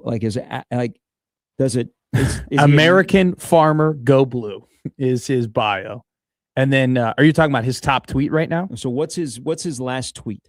His last tweet is #FireWardManual. AD Ward Manuel should turn in his resignation instead of pretending he did the right thing here. He spent well over 4 weeks trying to bury this story instead of taking immediate and decisive action. He's a complicit and a liar. So basically, the investigation was over back in November. Yeah. And then they tried to cover it up. Basically. And then maybe the DoorDash guy was like, no, this really happened. We've had multiple, or somebody with money said, We've had multiple trusted national news sources essentially say, yeah, this has been trending, and then it got out like this. And then they just fired him. Then they were like, cat's out the bag. We can't do anything about it. We'll accept cheating on the field to get us victories, but if you're going to cheat on your wife, Why did he take? I wonder though. Why was it 4 weeks to cover up? I don't know. I just don't think that it's just interesting to me. If you weren't going to do it then, they're covering their bases. Yeah, maybe CYA. It's just. What do you mean? Oh, wait a minute. Hold on. So what do you mean? The cover up was a CYA? No. You don't want. No, this, I mean you don't want making this to sure come to light. you don't want it to come to light. But Sure. once you have everything, we have no choice. settled? We have to let it go. It's too bad. We can't. That let Freedom of Information Act and everything else that's now going to start flying today, and people that will be in Ann Arbor. I think they got to have a football coach in the next 48 to 72 hours. And maybe they have. Opening. I mean, they're scheduled to play in a bowl game, or maybe they just say, you know what, Biff's got it for the next couple of weeks. In Biff, we trust. Well, you got to get your coach in before the transfer portal. I mean, that's obviously the kind of clear date. And I think Michigan is, like you said, the winged helmets, they're kind of at the point where I don't know if any recruits necessarily are going to be jumping ship and being like, we don't want to be here because they knew about Michigan. this. They have to be down the road on a hire because you had to have a plan. I don't know. Okay. See, because that's why if you are going to do an investigation, you're like, okay, hey, Sharon, knock it off. But it's also he didn't try and cover it up. He gave her a significant raise. So that a $42,000 raise. Yeah, that's a nice raise. Went from $58,000 a year to $90,000 a year. So you don't just look at that on the books and go, oh, I wonder why that happened. I think the AD is probably like, okay, we investigated this. Sharon, knock it off. You got to stop this, okay? But you got to stop this. And then something happened in the last 24 hours. So I don't think you have. Every AD has a list of coaches, but I don't think it's okay, we already have our guy, so we're going to let him go. This was probably done way above the athletic director. So that's my question about the whole the whole 4 week, him covering it up for 4 weeks, just because you would have, to your point, you would have a guy ready to go, right? If you were just kind of waiting for it and then you were going to get it done. But also too, Gary, if they were looking around for a head coach and they were planning on firing Sharon Moore, that would have gotten out that, hey, the University of Michigan is talking to the board. The University of Michigan is interviewing coaches. The University of Michigan is poking around about who's available. So I think that would eventually the floodgates would kind of open and people would start putting the dots together that he eventually was going to be gone. I wonder what the tipping point was. Was it just too many people at that point had found out? I bet it was a big time booster that is I'm sick and tired of this. Sure. And it was somebody higher up in the university that said, we gotta get rid of this. We've got to make a move here. Because if this gets out and he's not removed, then we are all going down. Mm-hmm. Does Ward Manuel because you already have a pattern of okay, what are we doing here? You do. But you have to somebody that probably did not have full knowledge of this, all of a sudden was alerted in the last 24 hours that, because there always will be lawyers that said, our lawyer says he's a gots to go situation. And I don't care how fast this happens, but he gone. Yeah. And his career, he gone. Yeah. Dark day. Yeah. Don't feel sorry for you, pal. Okay? I don't. It's undefeated. Bad gas travels fast. If you don't ever take anything from our time together, remember that. Bad gas travels fast. Well, that's also, I think, Damon used to always use the word bad news beats you home. Don't let bad news beat you home. Bad gas travels fast, and then the two others are getting skinny in the hole. Well, that's for running backs. And glad we cleared that up. And I was using that about the Sharon Moore. And I now say cooking with peanut oil, like naturally to people. I will like involuntarily, I will be like, now you're cooking with peanut oil. You cook. You might actually cook I said with that at peanut home. oil. I said that at home to my mom. She goes, "What?" I go, "You're on a point. You're making a good point." Let me throw this out there. You guys are think I'm an idiot here for asking this. It's okay. I do this all the time. So, in college towns, you can't get away with this. No, you can't. In larger cities where you're part of a large city, you probably get away with this, right? Yes. Like But if in you were an small- NFL coach But in or small like, college towns, Yeah. No, so like in Lincoln, if you were you couldn't keep this quiet. you could not keep any cheating quiet in Lincoln. Like people would see you out and about with people. Like you would just everybody knows everybody. Everybody sees everybody. If you were at Washington, yeah, if big you were in city. Chicago or you were in New York, I mean, if you were in New York, let's say you were a basketball coach in New York, you could have your wife in one borough and your mistress in another borough. All right. There's literally a great movie and book all about that. It's called The Great Gatsby. Okay. Like that's just like you can do Nice that pull, in big sport. cities. Thank you. Like in college towns, hell no. If I had a girlfriend and then you saw me walking around even if I'm like I'm just a regular human, you saw me walking around with some other girl or going to dinner with some other girl, people be like, oh, I know that guy. That's not the girl that is supposed to be his girlfriend. All right. Can't do that if you're Sharon Moore. Two biggest winners of the coaching cycle. People might say LSU because they got Kiffin. I'm going to say it's Penn State and Michigan. Penn State kind of lucked into who they got. Michigan got rid of a guy, and they'll get a better guy that has a better chance to win a national championship than Sharon Moore. Yes. A little bit later, Steve Sipple stops by. Brian Edwards as well in 1620 The Zone.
Chip, right in box, Michigan coaching opening.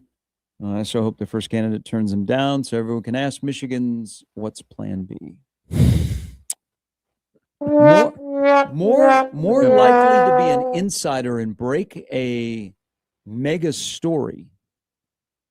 A post on Reddit or a post on a college message board? Ooh, great question, Gary.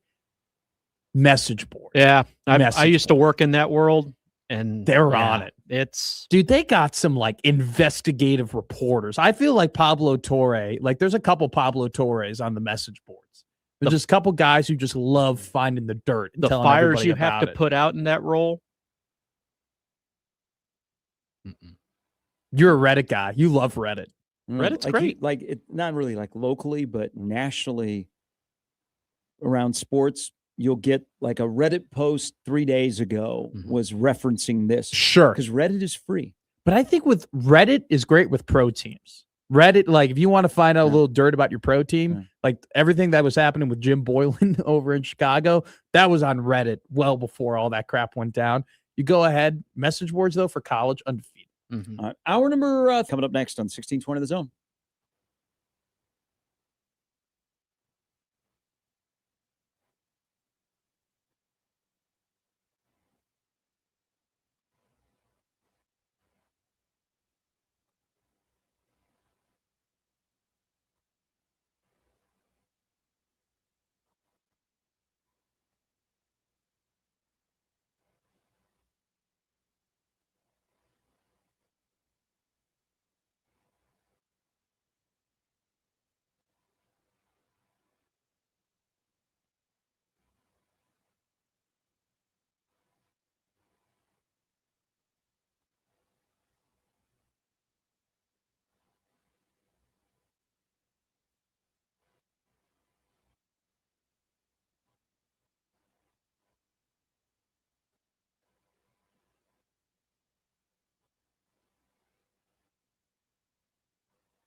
All right, good Thursday morning. Good Thursday morning for Nebraska men's basketball. Won by 30. They won by 30. A Big Ten game last night against Wisconsin. Not against like Rutgers or Minnesota or Penn State. Wisconsin. They won by 30 last night at PBA. Yeah. With a roster that probably Wisconsin's roster, they cost a little bit more than Nebraska's roster. Yeah, I'd probably take a big guess and say so. Maybe Fred is better in a small market. Like he couldn't, like Chicago was too much for him because it was a big market and they had to pay a lot of money and they had a big roster and big salary. Maybe he's better in a smaller market where you have a smaller salary where, yes, you're going to play teams that have a larger salary base and, you might beat them. Fred might be more comfortable having a smaller pool than a larger pool. I also think that it definitely is to Fred Hoiberg's advantage that he doesn't have Gar Foreman or John Paxson as his general managers for Nebraska basketball. He has, though, a guy from the Bulls, Nate Lesnar, as his defensive guru on the sideline. Yeah, Gar Pax couldn't manage a target. So I think that Fred is probably whining and dying. Pax could hit a three when it needed. Yeah, but he couldn't evaluate who could hit a three for Fred Hoiberg and his team. So I think Fred is probably benefiting off of the fact that Fred knows better than anyone else what he needs to win. And so he's actually gone out and acquired that this season. DC tweets at the show. I said you guys already touched on Rink and Berke interaction of the PC, the showman and the Norwegian. I just added that. You can definitely tell who are the main leaders in the locker room. We need a good, the Flying Dutchman. Wasn't that That's all right. Back in the day. Well, Rick Smith was the Duncan Dutchman. He's still playing. You could still call him the showman and his Flying Dutchman. There you go. He flies around on defense. Well, flies and around then they go to a bar and they order a round of Frager bombs. They were nice. They were together on. I'll read that in just a moment. They were together in the postgame. That's Rink's team. Rink is. He's cool. It would have been nice to have him last year because I think that team probably would have squeezed into the. They would have made the Big Ten tournament, and they'd probably squeeze into the NCAA tournament. But he sits out a year. Probably was very observant of things that were going on. Mm-hmm. Probably ticked him off. But like whenever he does an interview, he's like you would think he's so much older than he is. Now he's a little bit older guy, but just the way last night he talked about defending the home court, which is vitally important for a program like Nebraska. Mm-hmm. You play PBA, people get into it. It's a nice home court advantage. You got to defend it. You didn't last year, but he knows 2 years ago Nebraska was really good at home, undefeated, including beating a number one team in the country. Yeah, he like Rink is just very measured, very mature. And then he's got the showman next to him who's trying to figure out the right phrase. You know what he wants to say, and he'll look to him and go, "Is beating?" Isn't Rink 25? Ooh, I thought he was. Because he had a redshirt year against 30. He had a redshirt year with Bradley. Then he played. Hey, his body though, you would think would be like mid-30s. Mm-hmm. Yeah, he looks fresh. No, yeah, like he doesn't look. You couldn't tell that he had major surgery that knocked him out of all last year. So his first year was COVID, and he redshirted, and then he had 3 years with Bradley. Then he had the 1 year with Nebraska. Then he got the medical redshirt. So this is his 7th year of being. Now it's his 5th year playing, but his 7th year being around college basketball. I do think in a way that obviously you would have liked to have had him last year. Obviously you would have loved for Bryce and Rink, especially if Rink was playing at this form last season, to be together. That would be incredible. Well, you could add your big three of throwing Juwan Gary as well. Exactly. Yeah, you'd have been cooking. And then Sam. And then and also too, like Asijan probably would have been way better off in that role as opposed to being like the third guy he needed to be. So you would have liked to have had him there, but I do think there was a benefit from just like you mentioned, a leadership perspective, but also just a basketball perspective of being able to see it from the sideline, being able to kind of get another year and take it all in, and then take the things that you learned from recovering your injury and then throw it into, because he is a much better shooter now than he was the last time he played. His effective field goal percentage is 63%. It was 49% the last time he was playing. That's a crazy jump. Texter Bernie, and we used to make fun that this was a football thing of, did you know those guys are roommates? I said this is Rink and Sam's team. When Rink said we'll talk about that before Illinois to his own teammates in a press conference, they live together. Sam Hoiberg and Rink Master roommates. So it is the roommate effect for Nebraska basketball. It was I don't know if you caught it. They posted the cool video of Hoiberg in the locker room after the Creighton game and him, being like, "Hey guys, we got to keep it rolling." And they did the breakdown. And right after they broke it down, Sam immediately stepped towards Rink and was like looking up at Rink, and like they made that little.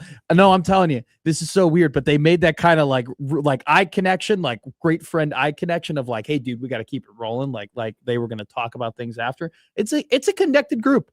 I love their huddles. I love it when they pick each other off the floor. I love it when they communicate with each other. I love it when J-Law had a great pass to Rink and Rink hit the shot.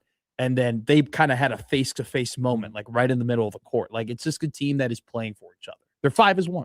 I went during the break and went to the Michigan message boards. That's fun. So you remember the manifesto, the Connor Stallions manifesto? Yes. College football message boards are also undefeated. Somebody has gone back in this young woman's past history of social media. Man, her life is going to be jacked up for a while. Yep. She has, because a name that is being mentioned prominently is Jesse Minter, who is in the NFL right now, who was working at Michigan because he was Harbaugh's DC. Yeah. And people at Michigan really, really like him. Joe Brady's name is being mentioned. Of course, the usuals, DeBoer, Fish, Deion Sanders. Imagine. Don't start that. I'm not. And it's not happening. Can you imagine Deion Sanders in Ann Arbor? No, I cannot. Okay. I cannot picture that. So somebody on this message board, this post that I'm reading, went back into. Her name is Paige. I mean, she's out. It's out there. So it's all part of the plan, right? She has a couple of pictures where it's selfies, but ironically, Jesse Minter is in the background. Like he's coaching. He's not like, breaking into her selfie, like with a goofy face. He's actually like, the one I'm looking at is it looks like it's right before the game because he's got a play sheet in his hand and the band's on the field. He's not fish face with the tongue out in these selfies. No. So going back to the manifesto, they think it's all part of the plan to get Minter in. Jesse Minter as the head coach. Wow. That would be a movie. How did I not think of that last night? That would, when you were going through I could imagine you with a whiteboard putting all the pins and string holding together. An infant. Yeah. I was like, what do you think? This was Apprentice's first college football. Did you tell her about it? Oh, yeah. No, she had a big night last night. She's a big Nebrasketball fan Sure. and she discovered hockey. Yes. Did you tell her, little Apprentice, let me tell you about a guy named Bobby Petrino. Yeah. He made it out okay. But it just means more down there. It clearly does. Terry writes in. He said, since Michigan missed the first round of musical chairs, round 2 is going to cost them big bucks as the best coaches got extensions and raises during round 1. Do they back the Brinks truck up and pay whatever they do, or do they settle for less? What do you think? Got a lot of money. All right, dumb question of the day. With the asinine question? Yeah, but this is more dumb than it is asinine. I think asinine is more dumb questions. I think this is more asinine's more related to me trying to make something that's not there when it comes to Nebraska athletics. This is just stupid. Gruden? He has on there is a bio out there that his football card, I think, has my dream is to be the head coach at Michigan. I did see that on Twitter. I think Portnoy may have shared that. I'll say this. I don't know. I mean, it would. I think it would. But are you hiring long term or just to get you through and then figure it out? I think you'd hire him long term because I don't know if there was rumors about him maybe being in South Florida, right? But I don't know if Gruden like coming into that type of program and having to build it from the ground up and like having to be now you're not a barstool personality anymore. You're just a football coach. Like I think that would have been difficult. Yeah. Him at Michigan, though, because why does the SEC, the SEC works in a way and has been going their way because they have a media machine behind them, right? Mm-hmm. They have the ESPN media machine behind them. If Gruden were to be at Michigan would have the full Barstool Sport machine behind them. And whether or not people can you fire a guy for what you just fired him for and hire somebody that nobody else has touched because of what he did in the NFL?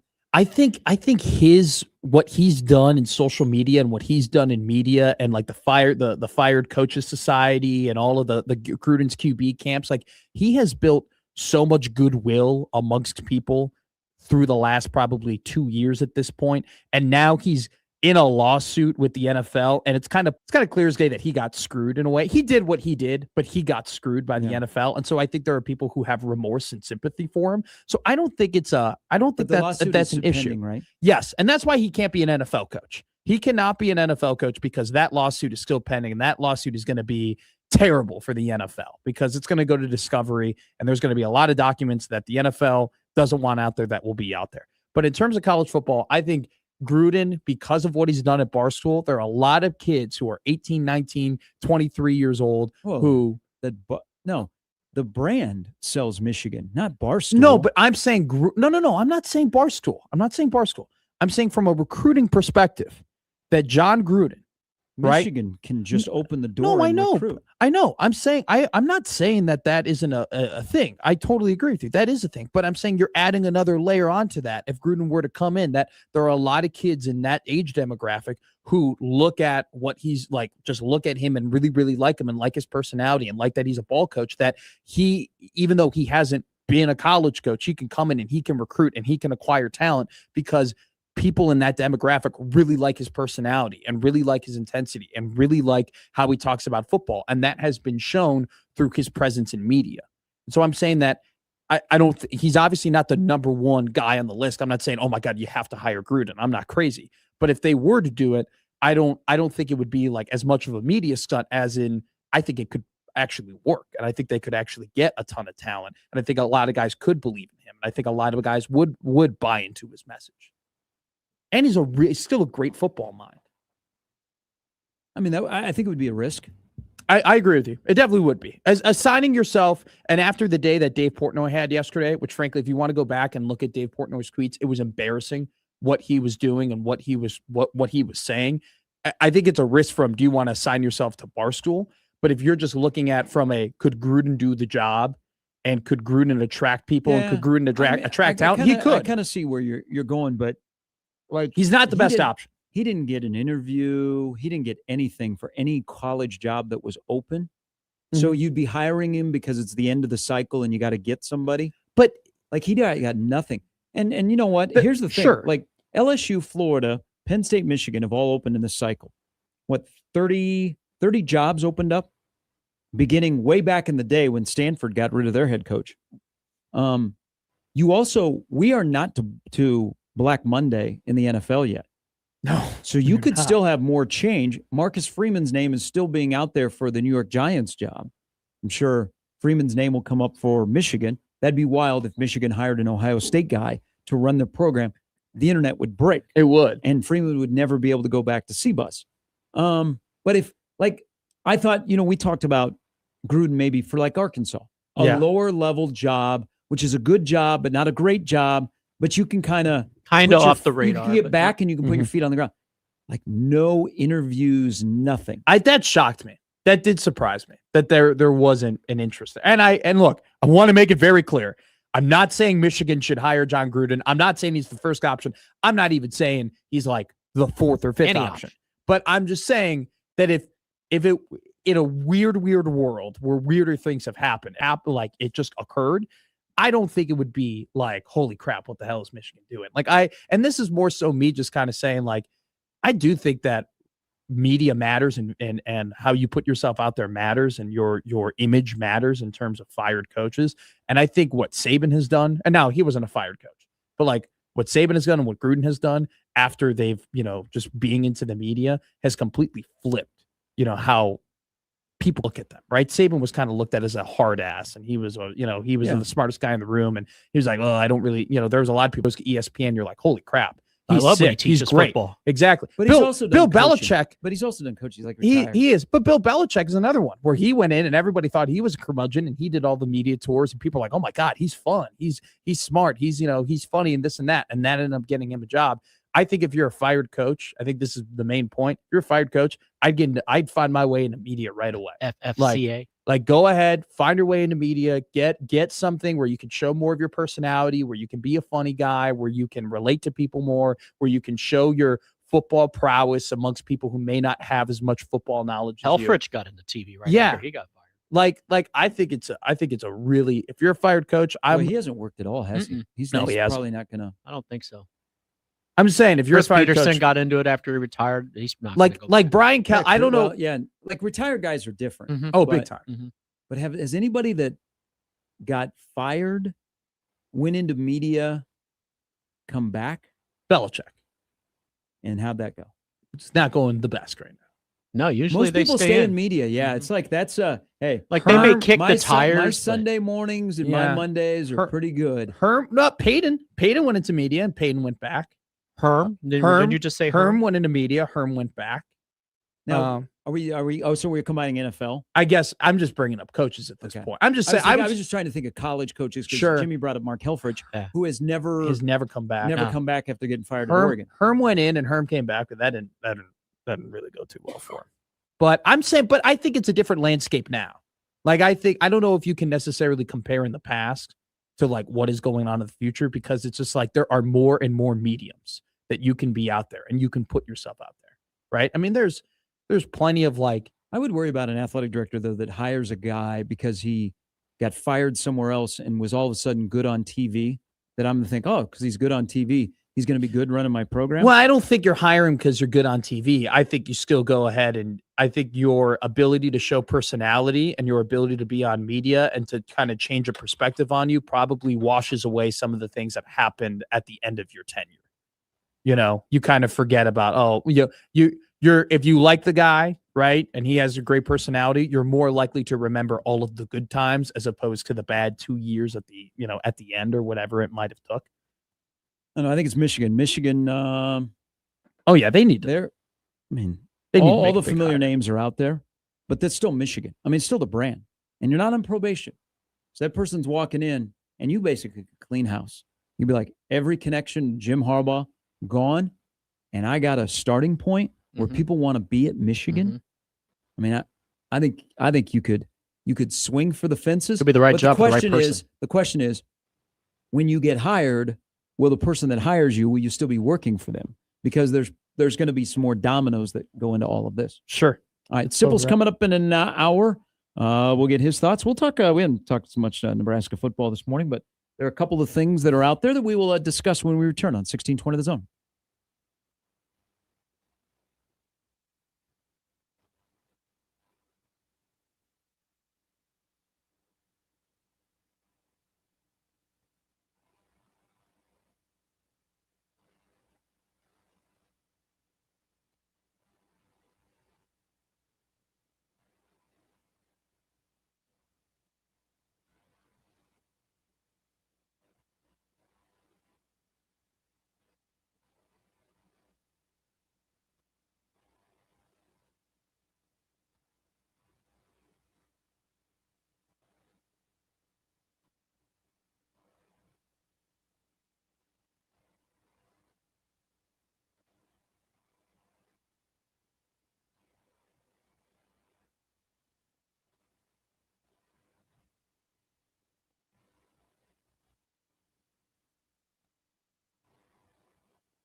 So I just saw this. We have ESPN on in the studio. So tonight they're going to have the Heisman Trophy Top 10 finalist show. You already know the 4 finalists that are up for it that are in New York City. Safe to say that Emmett Johnson will be featured on ESPN's show tonight as one of the top 10 finalists. I would say so. The now All-American, as more awards were rolling in yesterday for Emmett, who was hanging at the game last night at PBA. I have a sneaky suspicion that he probably will be like 9th or 10th. You know, I think you'll get Jacob Rodriguez will be in there. You might have some Haynes Kings vote will be in there. Maybe Marcel Reed could sneak in. Ty Simpson was not great to end the year, but I wouldn't be shocked if maybe people thought that his collective, season was warranted to be 3rd. Jeremiah Smith will be in there for sure. Maybe Carnell Tate sneaks a vote or two, maybe. Mm-hmm. That could be interesting. But I think Emmett might be 9 or 10. So LP in 94 was 8th. That's wild. In 94, Nebraska had LP was 8th, and Zach Wiegert was tied for 9th. The closest they've come since Crouch won was, of course, Sue, who was 4th. That is embarrassing. That Sue was 4th is what I'm saying. Not that they've gone that long. Well, I'm saying it's embarrassing. Sue was 4th, let alone not first. Kind of shows you because Sue was in 2009. So we'll see if Emmett is in the top 10. I would not be surprised if he finds his way into the top 10. Would we be really surprised and maybe like asking more questions if all of a sudden the run defense against Utah on the 31st of this month is better and Phil Snow is in charge of the defense and maybe the head coach has a hand in the defensive line coaching for the bowl game? If the run defense was better. I expect it to be better. But wouldn't that open more questions of yes. You guys are on the staff. Yeah. The guy that was in charge of the defensive line and coordinating the defense, you fired them. Yes. You knew that the problems were going on during the season. What's the difference that Phil Snow is the defensive coordinator and Rule will probably be involved in the defensive line coaching? I think it would open up more questions to be like, did you guys not step forward? What were we doing? Exactly. I think you're right. I immediately would think, so part of me would go like the pride of being like, because Matt Rule, apparently he's coaching the D line, like he's the D line coach heading into the bowl game. And part of me would have a little bit of pride in like, hey, hell yeah, man. Like my head coach can coach. Like my head coach, he could put his hand in the dirt. He could go to these young guys. He could take 15 practices. He can make these dudes better without a doubt.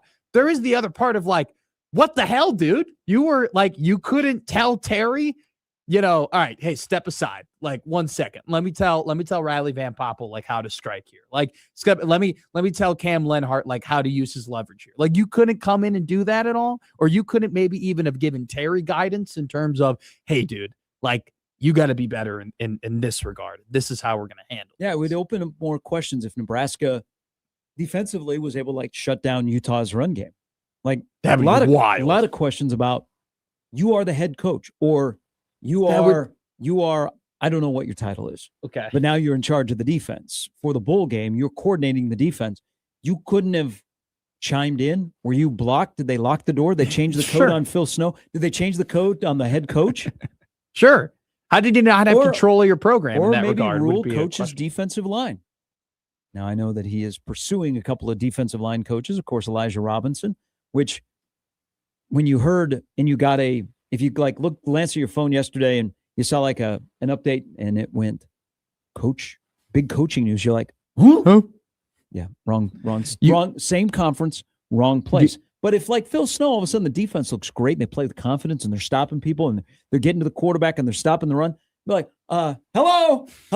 There was a 12-game season that just happened. Where were you? Okay. Were you chilling in the back? So here's the asinine question of the day. Here's officially the asinine question of the day. If Nebraska football went ahead and beat Utah, picked up their first-ranked win in 9 years, went ahead and went 8-5 as a 15.5 point, probably will be higher underdog, would that make you more mad than happy about Nebraska football? The reason why it's the question is because there would be part of me and there would be part of the of the fan base that would say, "Hey, man, where the hell was this? Where did this occur? Where did this come from? And this why is, wasn't this unlockable?" And this is based on Utah's at full strength? Yes. Would part of you be more pissed about the regular season if they end up winning this game and played great against the run? Yes. Because you would also play it on the other hand of, wow, they got these guys ready to play in 15 days when Emmett is not here. Yeah. Now, before I ever think about the bowl game, I have to know the health of Latif. Well, just say Latif, if Latif ain't playing, I ain't playing. Okay, that's our deal here. Is this going to be your second Big Red overreaction, doing it without watching the game? I would dread if TJ Latif does not play in a bowl game. I would absolutely dread. I would ask for my money back from travel and transport. I'd be like, Latif ain't going. Latif ain't playing. I ain't going. You might be at the game. Yeah, that'd be wild. That'd be wild. Jalen Gramstad with Mekhi Nelson in the backfield beats number 15 Utah at full strength as like a 24.5-point underdog. Happy New Year. I think I would. Happy New Year. I think I would rather jump on Ute overreaction because it would be insane. As long as because Utah, it appears that everybody that is available for Utah is going to play. Mm-hmm. Yeah, I haven't seen any opt-outs or anything like that, which, by the way, they have a guy who is also on that All-American team. I don't know how to pronounce his name, but he's everywhere in the draft boards. He's going to be drafted in the first 10 picks as a tackle. You want to see what a real bookend looks like? Watch that guy. Also, I should add there's no Spindler for the bowl game. Yeah, that's pretty important too, considering he was arguably your best offensive lineman this season. The guy for Utah who's now I'm looking at I got a Spencer Fano. Utah them Samoans, man. You got it. I mean, if the Samoans would just cross the Rocky Mountains and they would make their way. Didn't we have Donovan Raiola was Polynesian, and there was a hope of like you could get some Polynesian, more Polynesian prospects. He did. He got his nephew. Yeah. And well, he's got a couple. There was a couple on the roster. Talmoa and Leftu, right? Torres. And Torres. Yeah. But none of them play. Well, but they just got here. Yeah. Not yet. They don't play. One of them just showed up for bowl practice last year. Was that Talmoa, right? Or was that Torres? Yeah. It was Torres. Yeah, I remember Leftu was like one of the first big prospects that they got. I think he was a 3-star, borderline 4-star. And Talmoa, he was the number 1 player in Hawaii when they got him. Eric in Fremont 2 years ago. Writes into the show in the Equitable Bank inbox. Coaching. Okay. Same head coach that had EJ on a team for 3 years and doesn't use him. That coach not seeing his best players not playing. It wouldn't make me mad because I expect it to happen. It would just go under the Jeff Sims file of Matt Rule. Now, Jeff Sims file. I don't know that any of the new coaches, because the defensive coordinator is hanging around, but he's also got a bowl game that he is involved with in his former employer, or I guess his current employer. He hasn't become official yet. So Orich is going to be with San Diego State for the bowl game. Oh, is he? Yeah, okay. I think that's the plan. He's not here full time.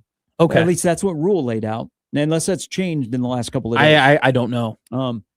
Jeep Wade is here. So, and you got Phil Snow, who knows the personnel, and he's going to coordinate the defense. They don't have a defensive line coach, but Rule is going to be involved there.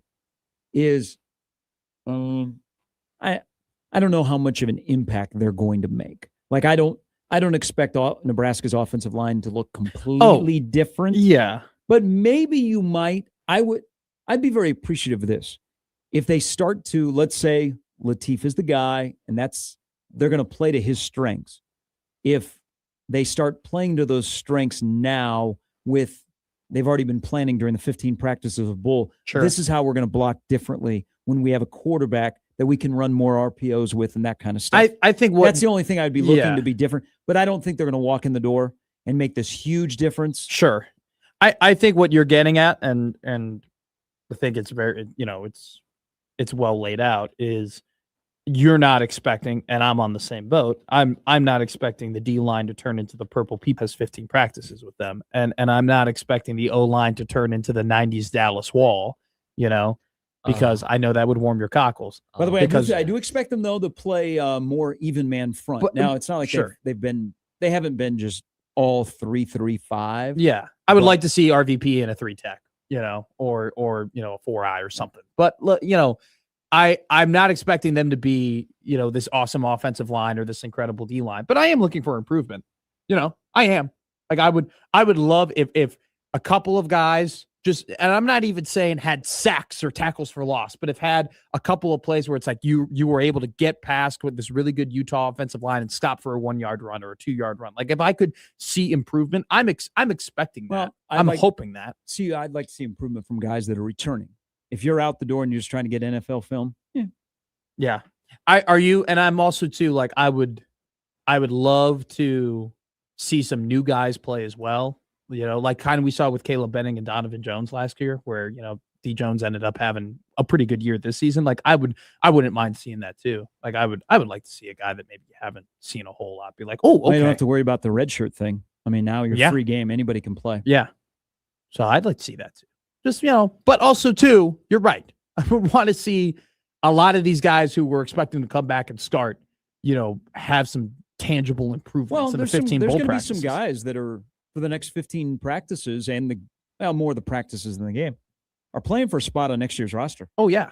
Or they're quietly playing for tape so that they're out of here when the portal opens up on January 2nd. But I think this is like for the offensive linemen, the guys up front are established. But for the young guys, it's a great tryout. You got 15 practices with a guy that doesn't know your name. He doesn't have no preconceived notion about you, and you have a chance to get a leg up before you get into the spring because that guy's working with you for 15 practices and a game. Maybe we see a spark or two on the offensive line. Maybe we find the Dana found Emmett said, hey, now this was in the regular season. Why isn't Emmett playing? Yeah. Or he made, hey, why isn't that guy playing? Maybe we find an offensive lineman because you have a spot open at guard. Somebody plays a little bit more and you go, how come they weren't playing more? Well, new face, new philosophy. So new result. So that's the latter too. It's not just a clean slate from like a view perspective of how does the coach see you. It's a new slate from a technique perspective. And maybe there were a couple of guys who weren't playing this year for Nebraska football that didn't jive with Donnie's, techniques, that they weren't, it didn't fit their style. It didn't fit their athleticism. It didn't fit their length. It wasn't for them. Maybe there are guys that are more in tune toward Jeep Wade style and they go in and they find out, oh, hey, this technique and what we're doing here and how I'm using my tools, this is way better for me. And then that elevates them to the top. All right. Sips coming up at the top of the hour. Brian Edwards as well. There's football tonight, week 15. Atlanta is at Tampa Bay. You get to watch Kirk Cousins play.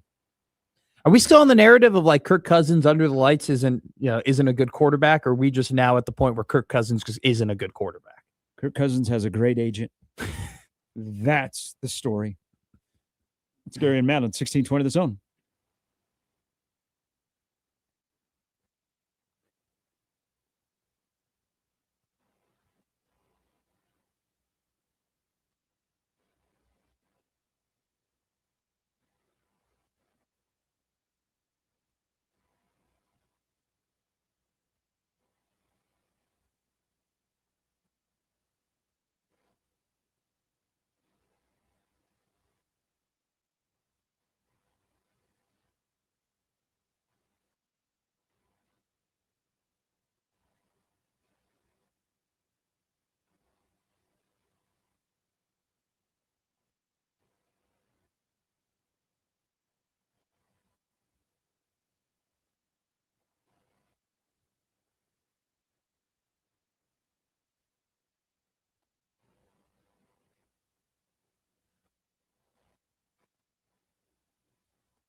Hey, you can always join the show on the Prairie Flower Casino Zone hotline, 402-951-1620. And each week we're going to be giving out a $100 gift card to the Sky Bar and Grill at Prairie Flower Casino.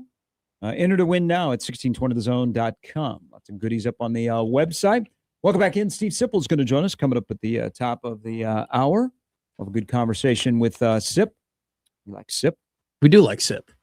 Sip, big basketball guy after Nebraska wins by 30 over Wisconsin. 30. They won by 30. How much did they win by? They won by 30. Wow. They scored 90, won by 30. In 25-26 basketball season, they won by 30. They beat Wisconsin by 30. You were saying earlier, like 10-10 is 10-10. I don't know, like, and I get where you're coming from that because they haven't beat 10-0. Sorry. Did I say 10? Did I say 10-10? Yeah. Sorry. If all of a sudden they're 10-10, the tone is a little bit different. And I imagine that my guy, the showman from Turkey, got hurt, has already departed. Okay. 10-0 is 10-0. But I get what you're saying because they don't have a quad one win and they haven't beaten a ranked team. Like they haven't had that, like, bona fide, hey, this team that they beat is going to be a 4-seed or a 3-seed in the tournament win. But when you beat Wisconsin by 30, okay, and a team who just won in the Big Ten game of their own by 20 points not too long ago and had a 2-0 week, like you go ahead and you do that, that kind of legitimizes 10-0 in my mind. It's not, I didn't say it as a negative. I said 10-0 is 10-0. I mean, you won 10 games in a row. You've won 14 in a row. They are playing just high caliber, high quality basketball. But they're now going to run into a team in Illinois that is just seemingly more skilled than them on Saturday. And they're going to have to go on the road. Is this going to be their first true road game? Yeah. That's a tough place to play too. Yeah. I mean, it has been for Nebraska. It's going to, they'll probably be 9-10 point underdog in that game. Since maybe the Iowa game in 19, the two Nebraska and their opponent are ranked. You think 9 points? Yeah. I would bet Nebraska if I had 9 points. I bet 9-10. Okay. Road game. I trust the way Illinois is playing. I trust your judgment. They just came off they put up 88 at Ohio State. Bruce Thornton tried to score 89 for Ohio State, but he could not. Yeah, he's first team all Big Ten. Illinois at home, past history, first true road game. Yeah. I wouldn't be surprised if it's 9. I wouldn't be offended. I would get it. So my mind went to like 7.5 is where I went. So we're not too far off. 10 would be, double digits would be a lot to me. 9 would make sense. I don't know. I know it's just 1 point. I know that's so weird from like a gambling perspective, but it all is about perspective, right? Single digit losses to double digit losses. I don't know. If they were plus 10, I would take that. There is volleyball for the next 2 days here. The mom and pop days are over in Lincoln. Holding on to the last mom and pop of Nebraska athletics. 2 more matches, maybe, at the John and on the Terry at the Bob before the high demand, which is kicked in, and they gussy up the place. Yeah. And some people will not be back in there. That'll be, if you've not watched local news, a lot of fans that are going to be moved out because of the reconfigure and, upping the price and those kind of things. They've gone to media. Yeah. They like to do interviews. So the last mom and pop in Nebraska athletics is going by the wayside, and, high demand. You do some different things. But with that said, Nebraska volleyball plays tomorrow night against KU at 8:30 in the Sweet 16. Creighton plays today, Sweet 16, nooner, ESPN2. Imagine places like Let It Fly, DJs might be a little busy. They'll throw it on TV and people will watch. The thing of this year, which we know around here, you had 2 legends that retired. You had John Cook and Kirsten Bernthal Booth. 2 legends to their respective schools and in the sport. And they both left the cupboard with the doors on it and like the dishes in there and some nice cups. Yeah. It's not like they retired and they took the cupboard and there was nothing left for Brian Rosen or Danny Busboom Kelly to take over. Sure. And so you immediately go, oh, it's plug and play. I don't think either one of them get enough credit for what they've done this year to keep both programs at a high level. Mm-hmm. I mean, Nebraska's lost 7 sets all year, and Creighton rolled through the Big East at 16-0. That's wild. That's just not easy to take over for a legend, even if they give you an immense amount of talent and the program has guardrails and a strong culture. So, yeah, I mean, one was the Big Ten Coach of the Year. I don't know how Brian Rosen wasn't the Big East Coach of the Year. I just don't think they get enough credit for just continuing the machine, because if you haven't been in the machine in the power chair, now Rosen he got to be an assistant for 3 years, and Danny Busboom Kelly was at a program that was in the Final Four last year. But being in the power chair at Creighton, what is set and the standards, and Nebraska, once you're in the power chair, it's a little bit different. I just don't think they should get all the credit in the world for being able to sustain what they took over for, and in some cases, probably elevating it.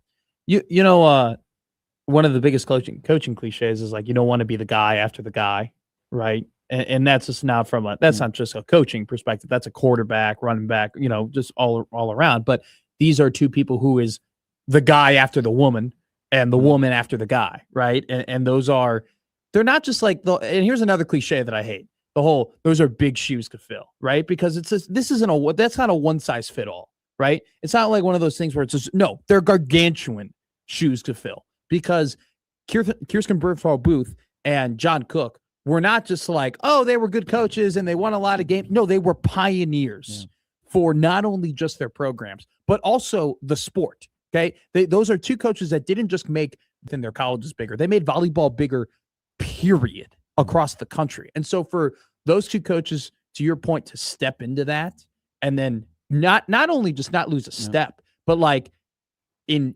DBK's situation, make the team better, right? Make them have a better season. And then in Coach Rosen's perspective, like just keep them rolling. It's impressive. Yeah, I like the word "keep rolling" with Creighton. Yeah, because they didn't need to reinvent. Nebraska kind of had to reinvent a little bit.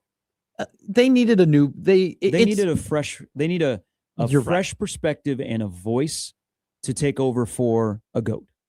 That's how I've always looked at this year with Nebraska volleyball. You put me onto this earlier in the year. It's just the way that the athletes talk about Danny Busboom Kelly. It's just, I don't want to say it's refreshing, because I feel like they talk the same way about John Cook. Oh yeah, like that. It takes a different. It's just a different tone. It's a different approach that understands Nebraska, but wasn't here last year. They are much fresher at this time of the year. They're loose. They have played. No, they were loose last year, but I think they're a little. They're fresher. Yeah. Because more have played and they've tried different things, where John was pretty set in his ways. Mm-hmm. And those ways were very successful. I just think they needed an addition to what John had laid down, and just a fresher voice, something new. But everybody understands the same way you got to get to the result. So we'll see if the result ends up in Kansas City next week. This is a hat tip to College Sports Only, which is a great Twitter account. They are compiling a list after what happened yesterday.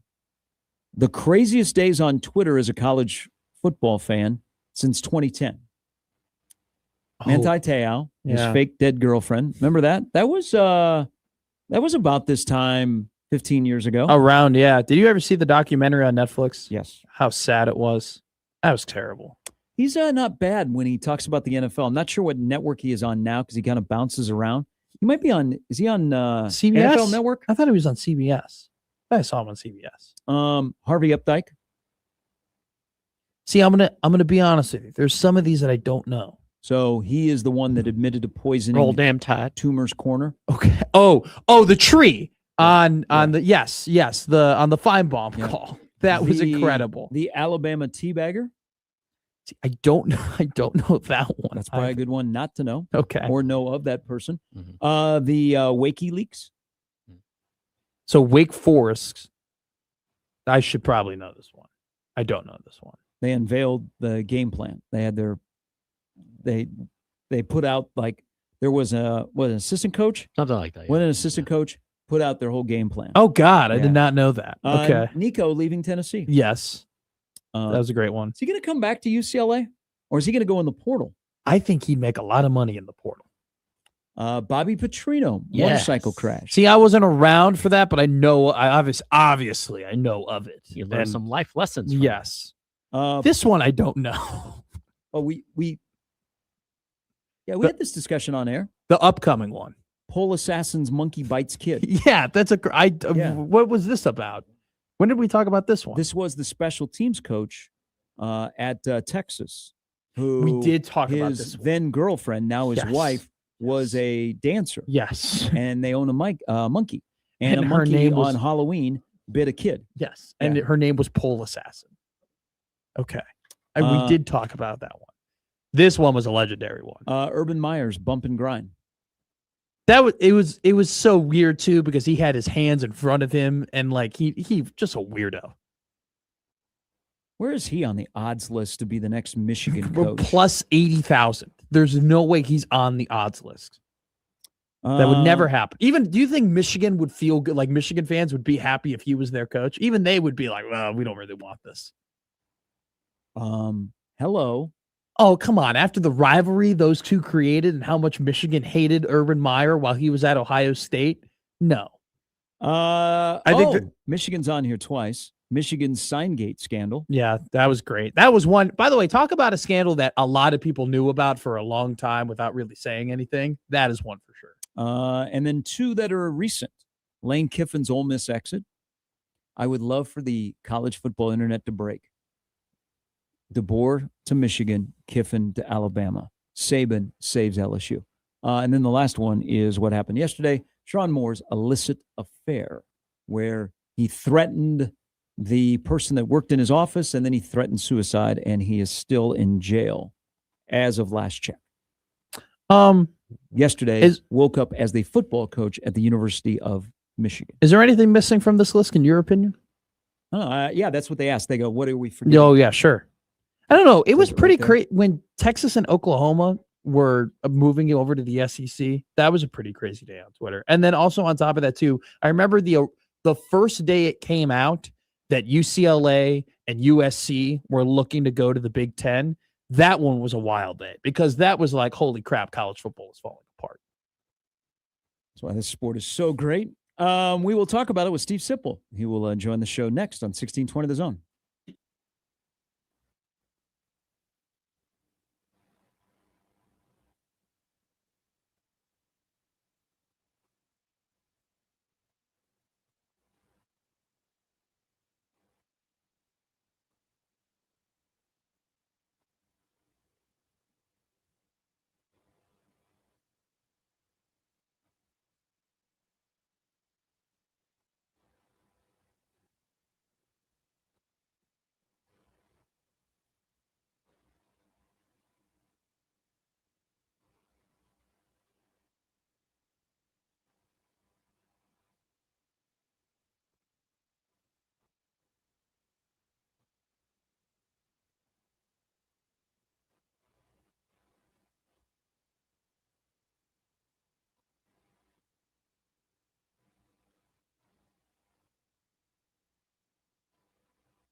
I don't know why we don't ever play this song in May.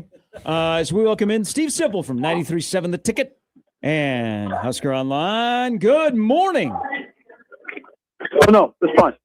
Yeah, exactly. You're on the air. Yeah, you're good. Hello? Oh, yeah, I'm good. Yeah. Oh, I know you're good. You're great, actually. Yeah. Hi. How's it going, guys? Good. How's it going, Sip? It's so great to hear from you. Yeah. Yeah. Just walking to my truck, so it's just Nice truck you have. It is a nice gotta do truck. I this. want to compliment you. I've always been jealous of your truck. I have been. I've talked about your truck multiple times. I've seen it in the parking lots when we used to go to press conferences together. It's a good one. I know it's a good. I know you know it's a good one. Got some transmission problems, but other than that, yeah, we're good. All right, you're getting What's going on there? The same as it was going on at your radio station today. It's Happy Hoiberg Day after a 30-point win. Yeah. Sip, 30-point win over Wisconsin last night. Yes, Happy Hoiberg Day. Yes. Fred's in a good They mood. seem to have something going. Right? Yeah, they are definitely a tourney level team, and I mean, we just enjoy it right now, and we'll see how it goes. But there's a lot to like about this basketball team. Yeah, I mean, I think it starts with, Rink and Sanford. Those guys it's a good place to start, and for a lot of reasons. Most of them offensive in nature, but there's a lot of substance. I guess when you start talking about a team and you can use the word substance, it's a substantial team. It's a very good offensive team, but they're playing great defense. And what McDermott pointed out, I thought was probably the most important thing. I cite Rink and Sanford, and those guys are scorers, but they have guys that are really embrace their roles throughout the lineup, throughout the roster. So, yeah, it's an older team too. I like that. Older and mature. Yeah. Mature. Yeah, it's a mature team. I always say, it's easy to use the word chemistry. It's an overused term. So McDermott put it different. He said they just have guys who are champions in their roles, which is another way of saying they got great chemistry. It's a better way of saying it. And let's face it, they just beat Wisconsin by 30. You can't really diminish that. You can try if you can try, but I wouldn't. I mean, they beat with pretty good Wisconsin team by 30 points. That says a lot. Hey, let's start some football discussion here because ironically he was at the game last night and he is super popular, and I always give him credit. He will interact with every fan that comes up to him, but Emmett was there last night and his awards are just piling up since the season ended, and he's done playing at Nebraska. I was wondering about this yesterday, looking at him, and as he gets first team All-American and Big Ten running back of the year, and he'll probably be in the top 10 for Heisman finalists in terms of votes. 5 to 10 years from now, how do you think his career will be remembered, or his year will be remembered? Depends on what happens in that 5 or 10 year period, but I just remember he'll be remembered not as one of Nebraska's all-time running back greats, because that list is, they had an incredible run, but he'll be remembered. I can't speak for people. I'm just going to speak for myself. Mm-hmm. I'll just remember how wrong a lot of people were, including myself. I'll always remember Emmett for how he proved a lot of people wrong. And I'll remember him as an example of development. As we do this a lot, everybody does, not just in this market. Media does it and fans do it. We'll write off players pretty fast. And I remember with Emmett, I would be like, yeah, I think he's a nice back. Mm-hmm. I was saying things like, I'd say after his second year here, I thought, yeah, he looks like a Mac back, stuff like that. We can be very dismissive of guys, and I don't think a lot of people leave open the possibility of development. And then if they do, they want it in their time frame, and they don't. I think there's a lack of understanding by a lot of people that players don't all develop at the same rate. The rate can be, they can vary at enormous levels.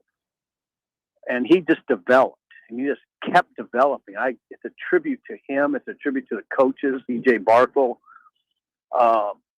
He really got better and better as his career went on. And then we saw it flourish in a way that I don't think most people imagined. Sip, when you look at the initial hires, the first go around of hires of Matt Rhule's staff, do you look at it as, mistakes were made?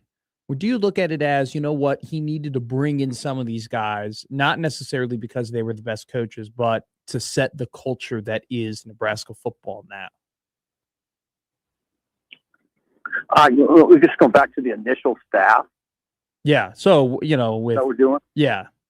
First staff, year one staff. Did he make too many mistakes, or did he need to hire those guys that didn't necessarily have a ton of merit to establish the culture?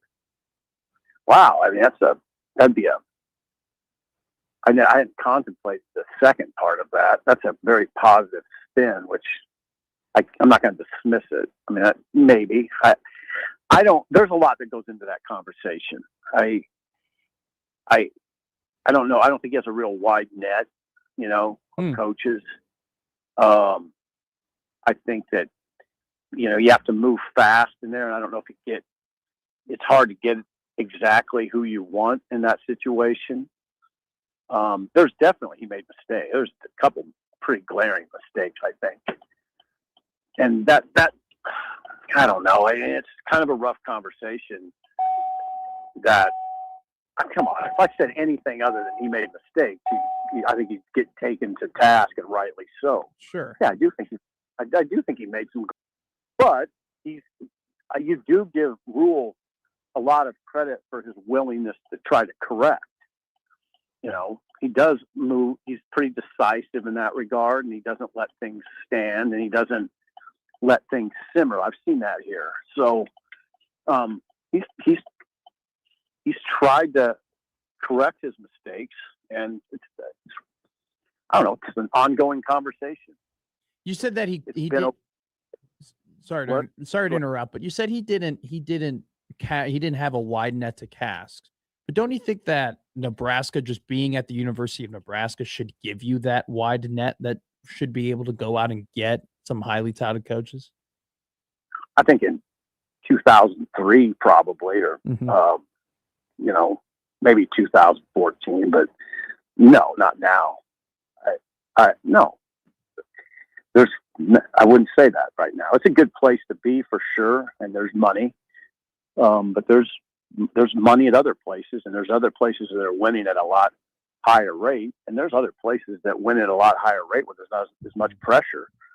So no, I mean, it's definitely a good place to coach, but no, I don't think you can just say, hey, we're at Nebraska and people are going to come for that reason. Hey, so, Black Friday was less than 2 weeks ago, right? Less than 2 weeks ago, the regular season ended. But since then, Nebraska has fired a DC, fired an offensive line coach, fired a defensive line coach. They've hired a DC. They've hired an offensive line coach. They're adding another offensive line coach in an undetermined role. They still have a defensive line job open.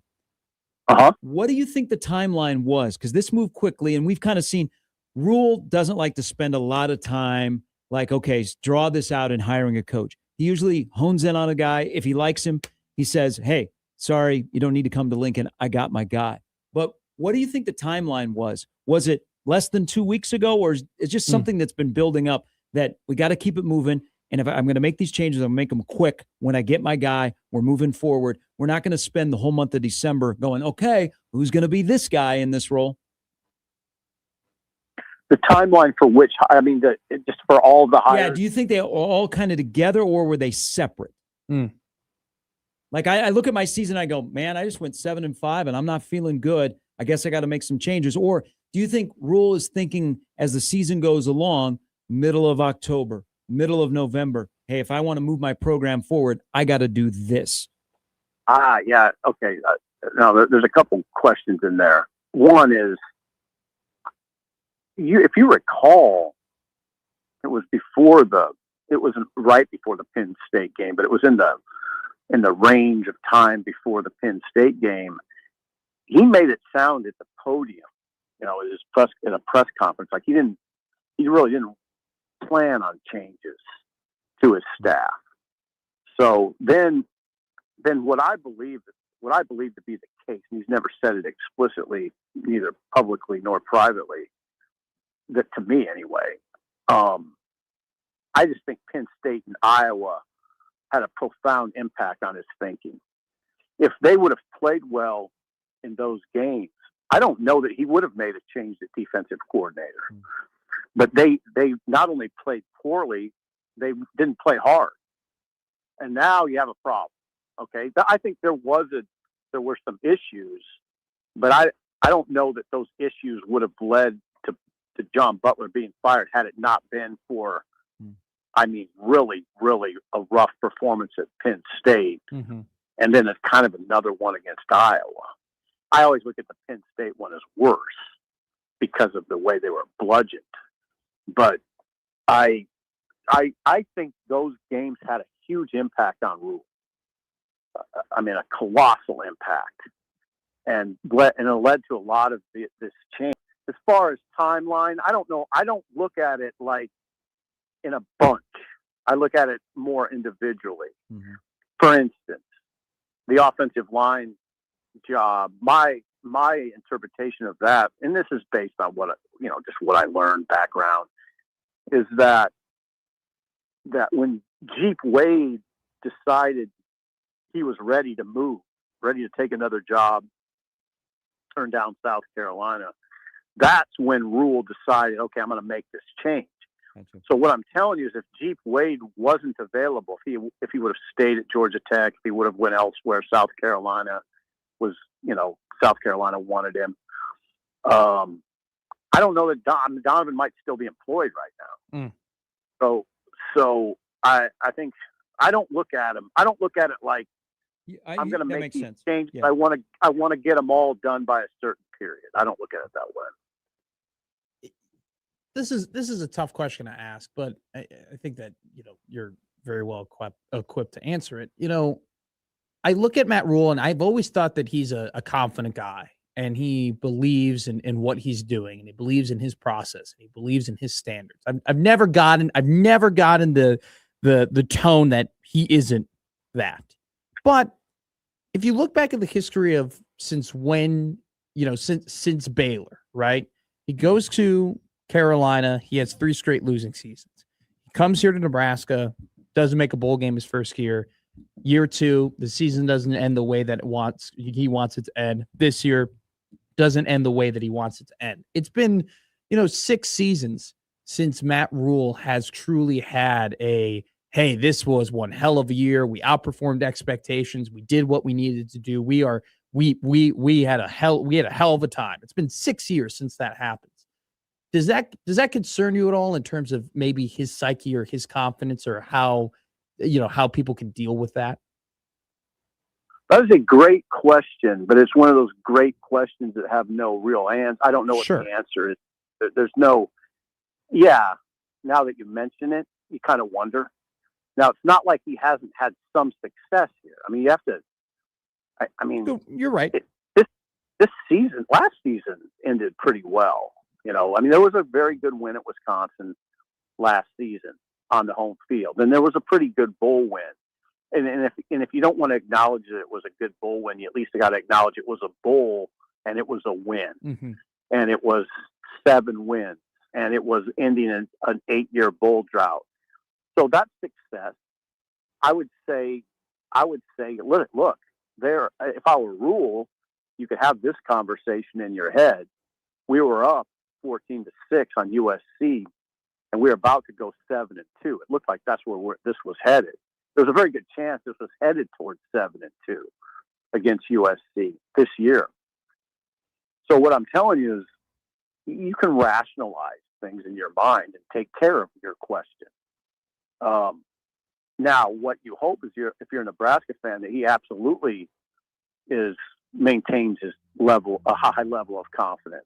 Yeah. The scariest thing that I've seen, and I've seen it at Nebraska, is when different sports, but if you have a coach that's coaching scared, you have no shot. I give you no shot. I don't think he's there. I think he's had enough success here that he can sell to himself that we're tracking okay, but also be realistic in that we got hammered the last 2 games and we had to make some moves. Yep. I appreciate the sense of urgency, because we don't always see that with Nebraska football, because it's very easy to be the head coach or be in the program, be as a player or assistant coach. And I do sense some sense of urgency because of how big next year is, because you know what is on the horizon in 27. As they get a commitment yesterday, they have a chance to have the best recruiting class that they've ever had as the University of Nebraska since they've been doing rankings. But 26 can't be another dud, and you just rely on 27. So I'm glad that he's ramped up the sense of urgency. But you know what this is like around here, Sip. You won't be able to sell anything at this point when you're going into year 4 until you get on the field and you play games and we get a look at it. Yeah, and I think some of the changes, I think sometimes you just make changes so you survive. I mean, survive in that you got to play Indiana next year, Oregon, Ohio State, and you better figure out how to compete. Sometimes I don't even know if you think about the things that we ask, like, is he confident? What's next? How's his career tracking?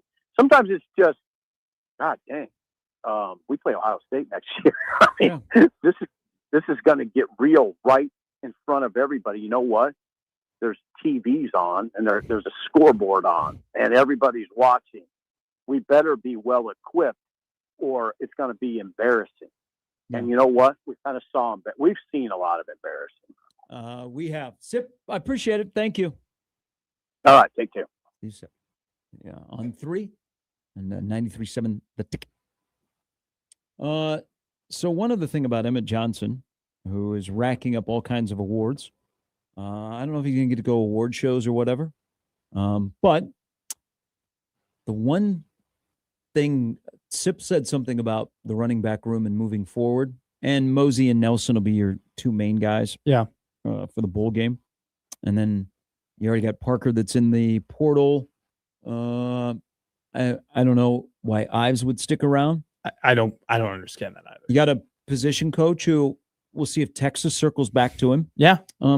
You wish that, like, Emmett, his decision to go pro, like, he hands off the baton. It's like the start of the renewing of the running back revolution at Nebraska. It's not. It's not even close. And I think, like, the big thing for me, Gary, was you could tell the difference in speed between when Emmett was carrying the ball and when Mackay was carrying the ball or Mosey was carrying the ball. It was differential between just how fast Emmett was moving to compared to those 2 other guys was too high for me. Too high for me to be comfortable with anything. Because it wasn't like a to hand the baton, right? Jeremiah Love is going to, now unless he goes to the draft, but he's essentially going to hand the baton to Jadarian Price over at Notre Dame. And when Price ran, you could tell Love was better, but you were like, hey, Price is still pretty good. Like, Price is around that area. Mackay and Mosey, while I think they can get better, while I think they can be very good, weren't even close. They weren't even competitive. And that's concerning. But, well, we might be back to a Emmett Dowdell situation next year, where there's not just a singular guy, there are 2 guys, and then there is a 3rd guy that is a fringe guy, does play a considerable amount. We may be in that situation. And that's more normal. I think there are just way more teams that have that throughout the country. Well, but Emmett's season was abnormal. It was. I mean, to have that chunk of the rushing yards and your offense, you can't have that happen again. But the thing, though, is, Gary, is that if you're going to beat Oregon, if you're going to beat one of Oregon, Ohio State, and Indiana, you can't be going to have. No, I think it can be normal. I think it'd be normal. I think you beat those teams by what you do in the line of scrimmage. But I'm saying you can't be normal in the talent that you have. You have to be abnormal in the talent that you have. You have to have talent to the running back position, but across the board. And they need to go out of the transfer portal and not only address that, apparently, in my opinion, in the running back room, but in plenty of rooms. which I always go back to that press conference of him saying, hey, we're going to have money not to be at the very top, but to compete with the top. If that wasn't the case, if he didn't say that, how much different would our perspective on this offseason be? Because of the fact that he has come out and said, hey, we have enough money and we have enough in the back to go ahead and get top players, could compete with top schools, that you're encouraged by, hey, they're going to be able to go and get top talent. If he doesn't come out and say that, and we're second guessing of like how much money do they actually have, and can they compete with top teams, and are they on a budget, then you start thinking like, oh, like maybe they're not able to acquire that top talent. The fact that you know that they are, I think, gives you a little bit more confidence and calmness heading into the transfer portal season before they start acquiring these guys. I think our opinion of top talent will differ from what Rule thinks is top talent.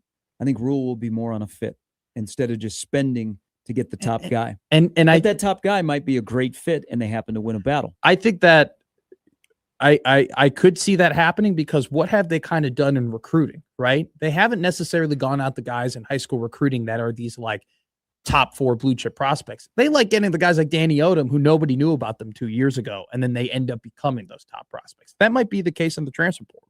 Well, their top 2 guys in the transfer portal probably need to be like guys. Yes, I would say top 3, and then they'll fill in from there. All right, a little bit later, Brian Edwards will join us before we're out of here at 10 on 1620 The Zone.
All right. Things continue at Michigan.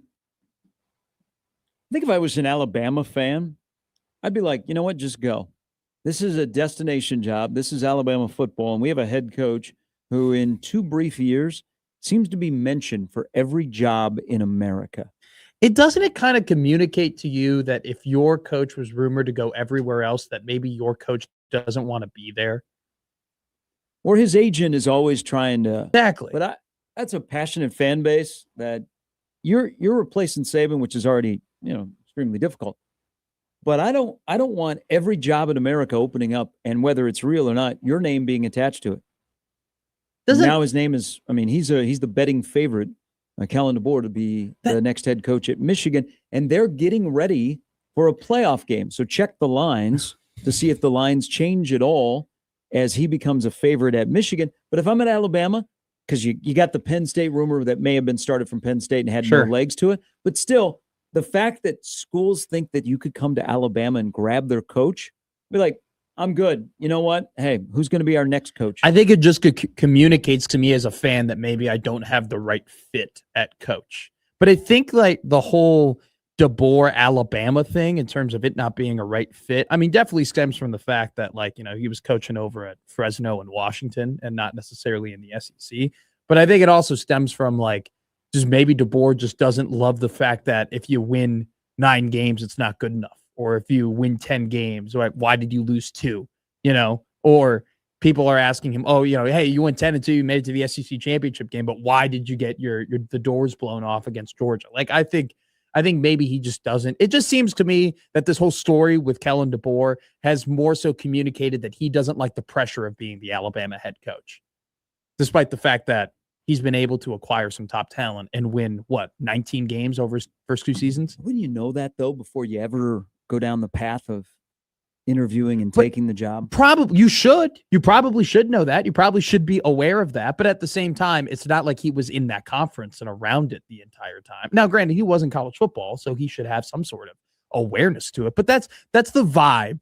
And maybe I'm getting the wrong vibe, but that's the vibe I've always gotten with DeBoer and Alabama. That it's just, it hasn't been the right fit because he's sitting there being like, dude, this is what I do. I win 9 to 10 games every year. And Bama fans are just, no, you're the guy. It's DeBoer's the guy after the guy. And he's in a terrible situation that honestly not a lot of coaches wanted to be in when Alabama first got open. People like Jed Fish a lot. You know what Jed Fish's career record is? It's not great. 31-33. Yeah. Now they like him. Had a better year. They're 8-4. They actually play this weekend in their bowl game. I think they like Jed Fish a lot because he's the type of guy that has, he took Arizona, which was like the worst football team in the country, and turned them into being ranked and competitive in the Big 12. I don't. Did. So he went 1-5-10 at Arizona. Yeah. 6-8 at Washington. If he wasn't a Michigan guy, because he worked for Harbaugh. Mm-hmm. Harbaugh was there. Harbaugh was there in 15-16, right? Because that's when he. Or was there. That the maybe what? Or was he? Yeah, he was. Was he? Harbaugh was there. It was right at the beginning. He was the passing game coordinator. Okay. Would he be a candidate at Michigan if he was not connected to having a relationship with Michigan? No way. He has not won. He has not won enough, and he's not. He's in the West Coast. I know he's in the Big Ten, but he's still on the West Coast. It's all regional. Southern teams like to hire Southern coaches for the most part. Midwestern teams like to hire Midwestern coaches, which is why Brian Kelly is getting thrown around as the Michigan head coach. But I don't think that would. I think that would float over like a lead balloon. But not because. Well, it would make more sense regionally for him to coach at Michigan than LSU. Oh, big time. Fish was an assistant in Minnesota in college football, and he worked a lot of places in the NFL. I think so. What DeBoer is the number one guy. Dillingham is interesting, but my thing is that if Dillingham was offered the Penn State job, which we don't know, but if he was offered the Penn State job and he said no to that, is the Michigan job so much better than the Penn State job that he would? You think so? Yes. I obviously think the Michigan job is better than the Penn State job. I think that goes without saying. I don't know. Is the gap though that you think it's that big where it's like Michigan? Yeah. Seems like he really, really likes his job, though, at Arizona State. Here is Nebrasketball Mike. Hello, Mike. I don't Hey, want to hear guess anything what about happened last night? being a helmet game until we beat somebody. Hold on. That's first. Hold on. Is this about Second. basketball or football? Football. Okay. Nebraska is not a helmet game with anybody until we beat somebody. Okay. Second, we have a basketball team, folks. Let's say you didn't lead with that. They are not scared of anybody. They are not scared of anybody. You say it's 10? Illinois' got to work, Okay. and they will not speed up for anybody. I wish they were all a step faster, but I'll take what I got. So you're thinking unbeaten? Are we still on the unbeaten train What? for the season? Right now, I have no reason to think we won't make the tournament. Oh no. Yeah, they are tournament level. There's no denying that. But their wins will determine their seed if they make it to the tournament. Yes. Yeah. We are not. Illinois does not scare me. Okay. Illinois does not scare me. Purdue, yes. Michigan, yes. Illinois, no. This is probably a good year to only have Michigan once on the schedule. Probably. Yeah, they are We ferocious. can do this on Saturday, but they have to play well early. They have to know that they can do it. But we can do this. Seems like you're giving a pep talk. I always have to give a pep talk. Do you have to give a pep talk to yourself? Every day. Okay. That's okay. Every day. Yeah. You know, but the only thing I can compare last night to must have been 92, and I wasn't watching yet. I was a Duke fan before I was a Nebraska fan. That's on you. I wasn't watching Nebraska yet in 92. You're comparing last night's 30-point win over to a team in 92?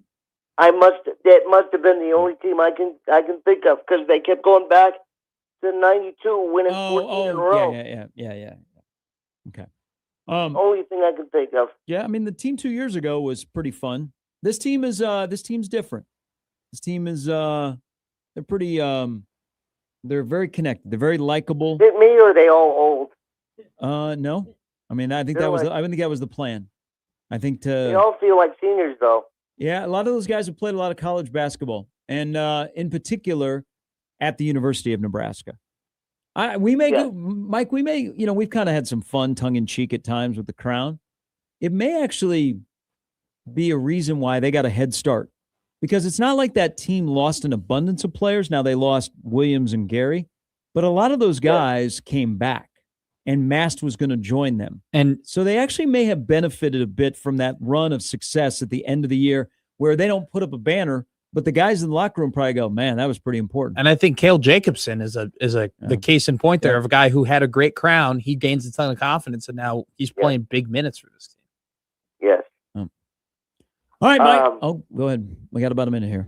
What else was I going I forgot what else I was going to say. Watching YouTube much lately? Well, I just got my TV crashed out on me, so I just got another one. Should watch that Ken Burns documentary about the American Revolution. Here, it's awesome. You want to watch it? You want to watch it together? You want to be my TV pal? I get stuck on World War II stuff. But American Revolution, you got to get on your American Revolution stuff. Why do you watch World War II stuff? You know what the outcome is. That's why. That's not a great argument. I don't watch the Titanic because I know what happened to the ship. Why do you think the good guy wins? The other stuff. Yeah, I already know. Not all the time. That one up. Yeah, I already know how World War II is going to end. I don't want to be a spoiler for you. I'll let you watch it till the end. But the good guys win. Yes.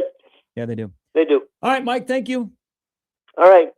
That's true, Matt. You and I did cover war stuff last week about, when you're going into Russia, you want to make sure you take a defense that travels and a solid running game. You do, and you got to make your free throws in Russia. Yeah, absolutely.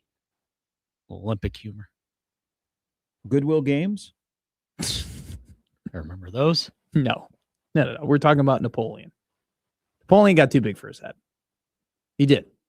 Well, he went away from what worked for him. And also tried to go to a passing offense. And also, too, the Russians know, they're willing to burn down their capital to make sure that you ain't going to get anything, right? They're like Lane Kiffin. If they're leaving, they're taking the whole wagon with them. Many do compare Lane Kiffin to Putin. That's true. And this analogy was attached to. I said there are four things that you don't do in life. You don't, there are four things that you do in life. You be kind, you be courteous. The third thing was, you don't invade Russia in the winter. No. And then the fourth thing was like something I was referring to some like thing we were talking about, some topic. That's true. If you're going to invade Lambeau, you want to go in July. But my classic joke is my three rules are like, you don't invade Russia in the winter. You don't. That's great advice. Like literally historically, there has never been anything that has come out to a flat zero as much as invading Russia in the winter. You can do it in the summer. We got to be quick. No, you're right. The 81 Chargers invaded Cincinnati in January, and that backfired terribly. Big time. But you go ahead and you look at, Tampa Bay when they play Super Bowl in warm weather. What do? They win. I see where you're going. Brian Edwards will join us next on 1620 The Zone.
We bring in our Vegas insider from MajorWager.com and VegasInsider.com, Mr. Brian Edwards. B.E., how are you, my man? Brian, you there? Good morning, fellas.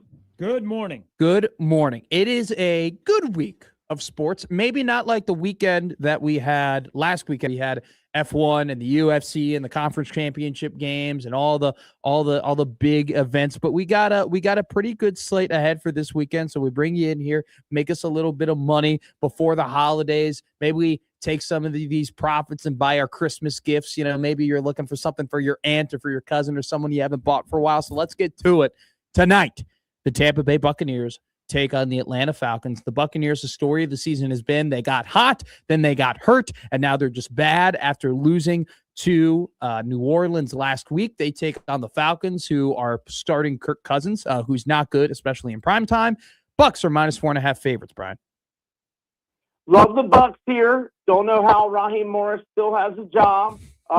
Bucks have quite a few injuries, but at least they're healthy at wide receiver now with Mike Evans and McMillan back, and the Falcons have just been awful. Obviously no Drake London. Even Kyle Pitts, who's been playing well, is questionable. Now I think he's going to play, but Falcons mired in a 2-5-1 against the spread slump. I like the Bucks -4.5, and then also got a smaller play on them -3 in the first half. Joe Burrow is back for the Bengals. Unfortunately, Joe Burrow doesn't play defense. He only plays offense. Cincinnati's coming off of a shootout loss to Buffalo. And the Ravens, who they take on this week, they got screwed. I'm just going to say it straight up. That was a touchdown by Isaiah Likely. They probably should have ended up winning that game. They did not, to the hands of the Steelers. Very important game for both of these teams within their division. Bengals are a 2.5-point underdog, BE. Yeah, I like the Bengals here. They just went to Baltimore on a short week, Thanksgiving night, and won 32-14, despite settling for short field goals from 31, 24, and 33 yards out in the first half alone. And the Bengals had 3 separate double-digit leads at Buffalo last week. Burrow was playing great, but then the pick six, and then a few plays later, another pick that gave Buffalo a short field, basically handed them the game. But then Burrow got a touchdown pass to T. Higgins for the suddenly it was a backdoor cover, but it's all I needed. So Lamar Jackson, last 4 games, 1 touchdown pass and 4 interceptions. I think the Bengals went outright. Give them to me +2.5. You know, it's funny. The Kansas City Chiefs aren't having, the best season they're just not having anything near the season that they've had in the past. And they're probably going to end up missing the playoffs. But it just seems like in these games, when they're at home at Arrowhead, they're still always favored. The Chargers, who are coming off of a gutsy win against the Philadelphia Eagles, despite the fact Justin Herbert, got surgery a week before, they're 5.5-point underdogs against the Chiefs. Yeah, I know the Chargers are on a short week here. But I can't turn down these underdog points going against Kansas City, which has lost 4 of its last 5, 0-5 against the spread in that spot. They've been in desperation mode for more than a month, but they've only gotten 1 win in that stretch, and it was an extremely fortunate overtime win at home to Indianapolis where they had to rally, and the Colts have had their own issues for the last month. So I can't turn down the Chargers getting 5.5, might even be some 6s out there. This is a really big game for Detroit. I mean, this is kind of the measuring stick of like, okay, are you guys just good this year or are you actual Super Bowl contenders? I think it always comes down to, can they get the run game going? But they probably play the team that if you had to pick one team to win the Super Bowl at this point if you had to pick one team to make the Super Bowl that you were the most confident about to be the team that they're playing, it's the LA Rams. They're 6-point underdogs, the Lions are, in SoFi Stadium. Yeah, look, I love everything about what the Rams have going right now, but I got to take Detroit catching 6. So, look, big win for the Lions last week. They've had some extra rest here. They've still been, decimated by injuries, but I think the O-line is going to be intact this week. Jared Goff is still playing outstanding ball. They still lead the NFL in scoring, averaging 30.3 points per game. Goff's got a 26-5 TDI-INT ratio. Two very good teams. I think it's going to be a great game, but giving the Lions plus the 6. Last time that these two teams played, it was week 5. I mean, it's been a long time since the Patriots played the Bills, but BE, this was the beginning of it all for the Patriots. The Patriots began the run that they've been on to be 11-2 in the top of the AFC by beating the Bills. They go ahead and take on Buffalo, and they currently are a 1-point underdog against Josh Allen. Yeah, I have to go. I made the Patriots 3-point favorites, so I have to take them as underdogs. They have not tasted defeat since September 21st. They are just on fire. So home dog, no brainer. And I guess I didn't put this in the DM, but I'm also going to go against the Commanders and go with the Giants. Jaden Daniels being out and Jackson Dart being in, being, a major factor there. But the Commanders have lost 8 in a row, going 1-7 ATS. So give me the Giants as short favorites against the Commanders. Hey, give me a playoff game that I'm very interested in watching, a non-playoff game. Vandy and Iowa meeting. Vandy is a favorite, and this line has actually jumped since you got it. Yeah, I got it at 4 on Monday morning, up to 5.5 at last look. I'm scanning the board for it now. Let's see. Where is it? Yeah, here we go. Yeah, still 5.5. I think it's only going to get bigger. I don't think Vandy's going to have any opt-outs. If they do, it's only going to be tight end Eli Stowers. And he's not in the first round mock drafts I've looked at lately, so I don't see why he wouldn't play to hopefully up his stock. And I would imagine Iowa will have a few opt-outs, but it doesn't matter. It doesn't matter. I would love Vandy at -7 or fewer in this game and against a lot of teams, and I would like Vandy's chances against a lot of teams in the CFP. They're playing great ball. And so Vandy -5.5 in that one on New Year's Eve. And you said a Mizzou-Vandy teaser because Mizzou gets Virginia off their disappointment of losing the ACC championship game. Yeah, and I like Mizzou as well, not as much as I like Vandy. Mizzou in that -6.5 to 7 range. They'll have some opt-outs. Virginia may have some opt-outs as well, but Ahmad Hardy can't opt out. So I like Missouri there, and teaser with Vandy where they both just have to win outright. And I like Texas Tech plus 950 in terms of the futures situation. Nice. Okay. Any of the opening line, we can talk more about this next Friday, but any of the opening game lines, the 4 games that are next weekend that stand out to you that you haven't touched but you're looking at?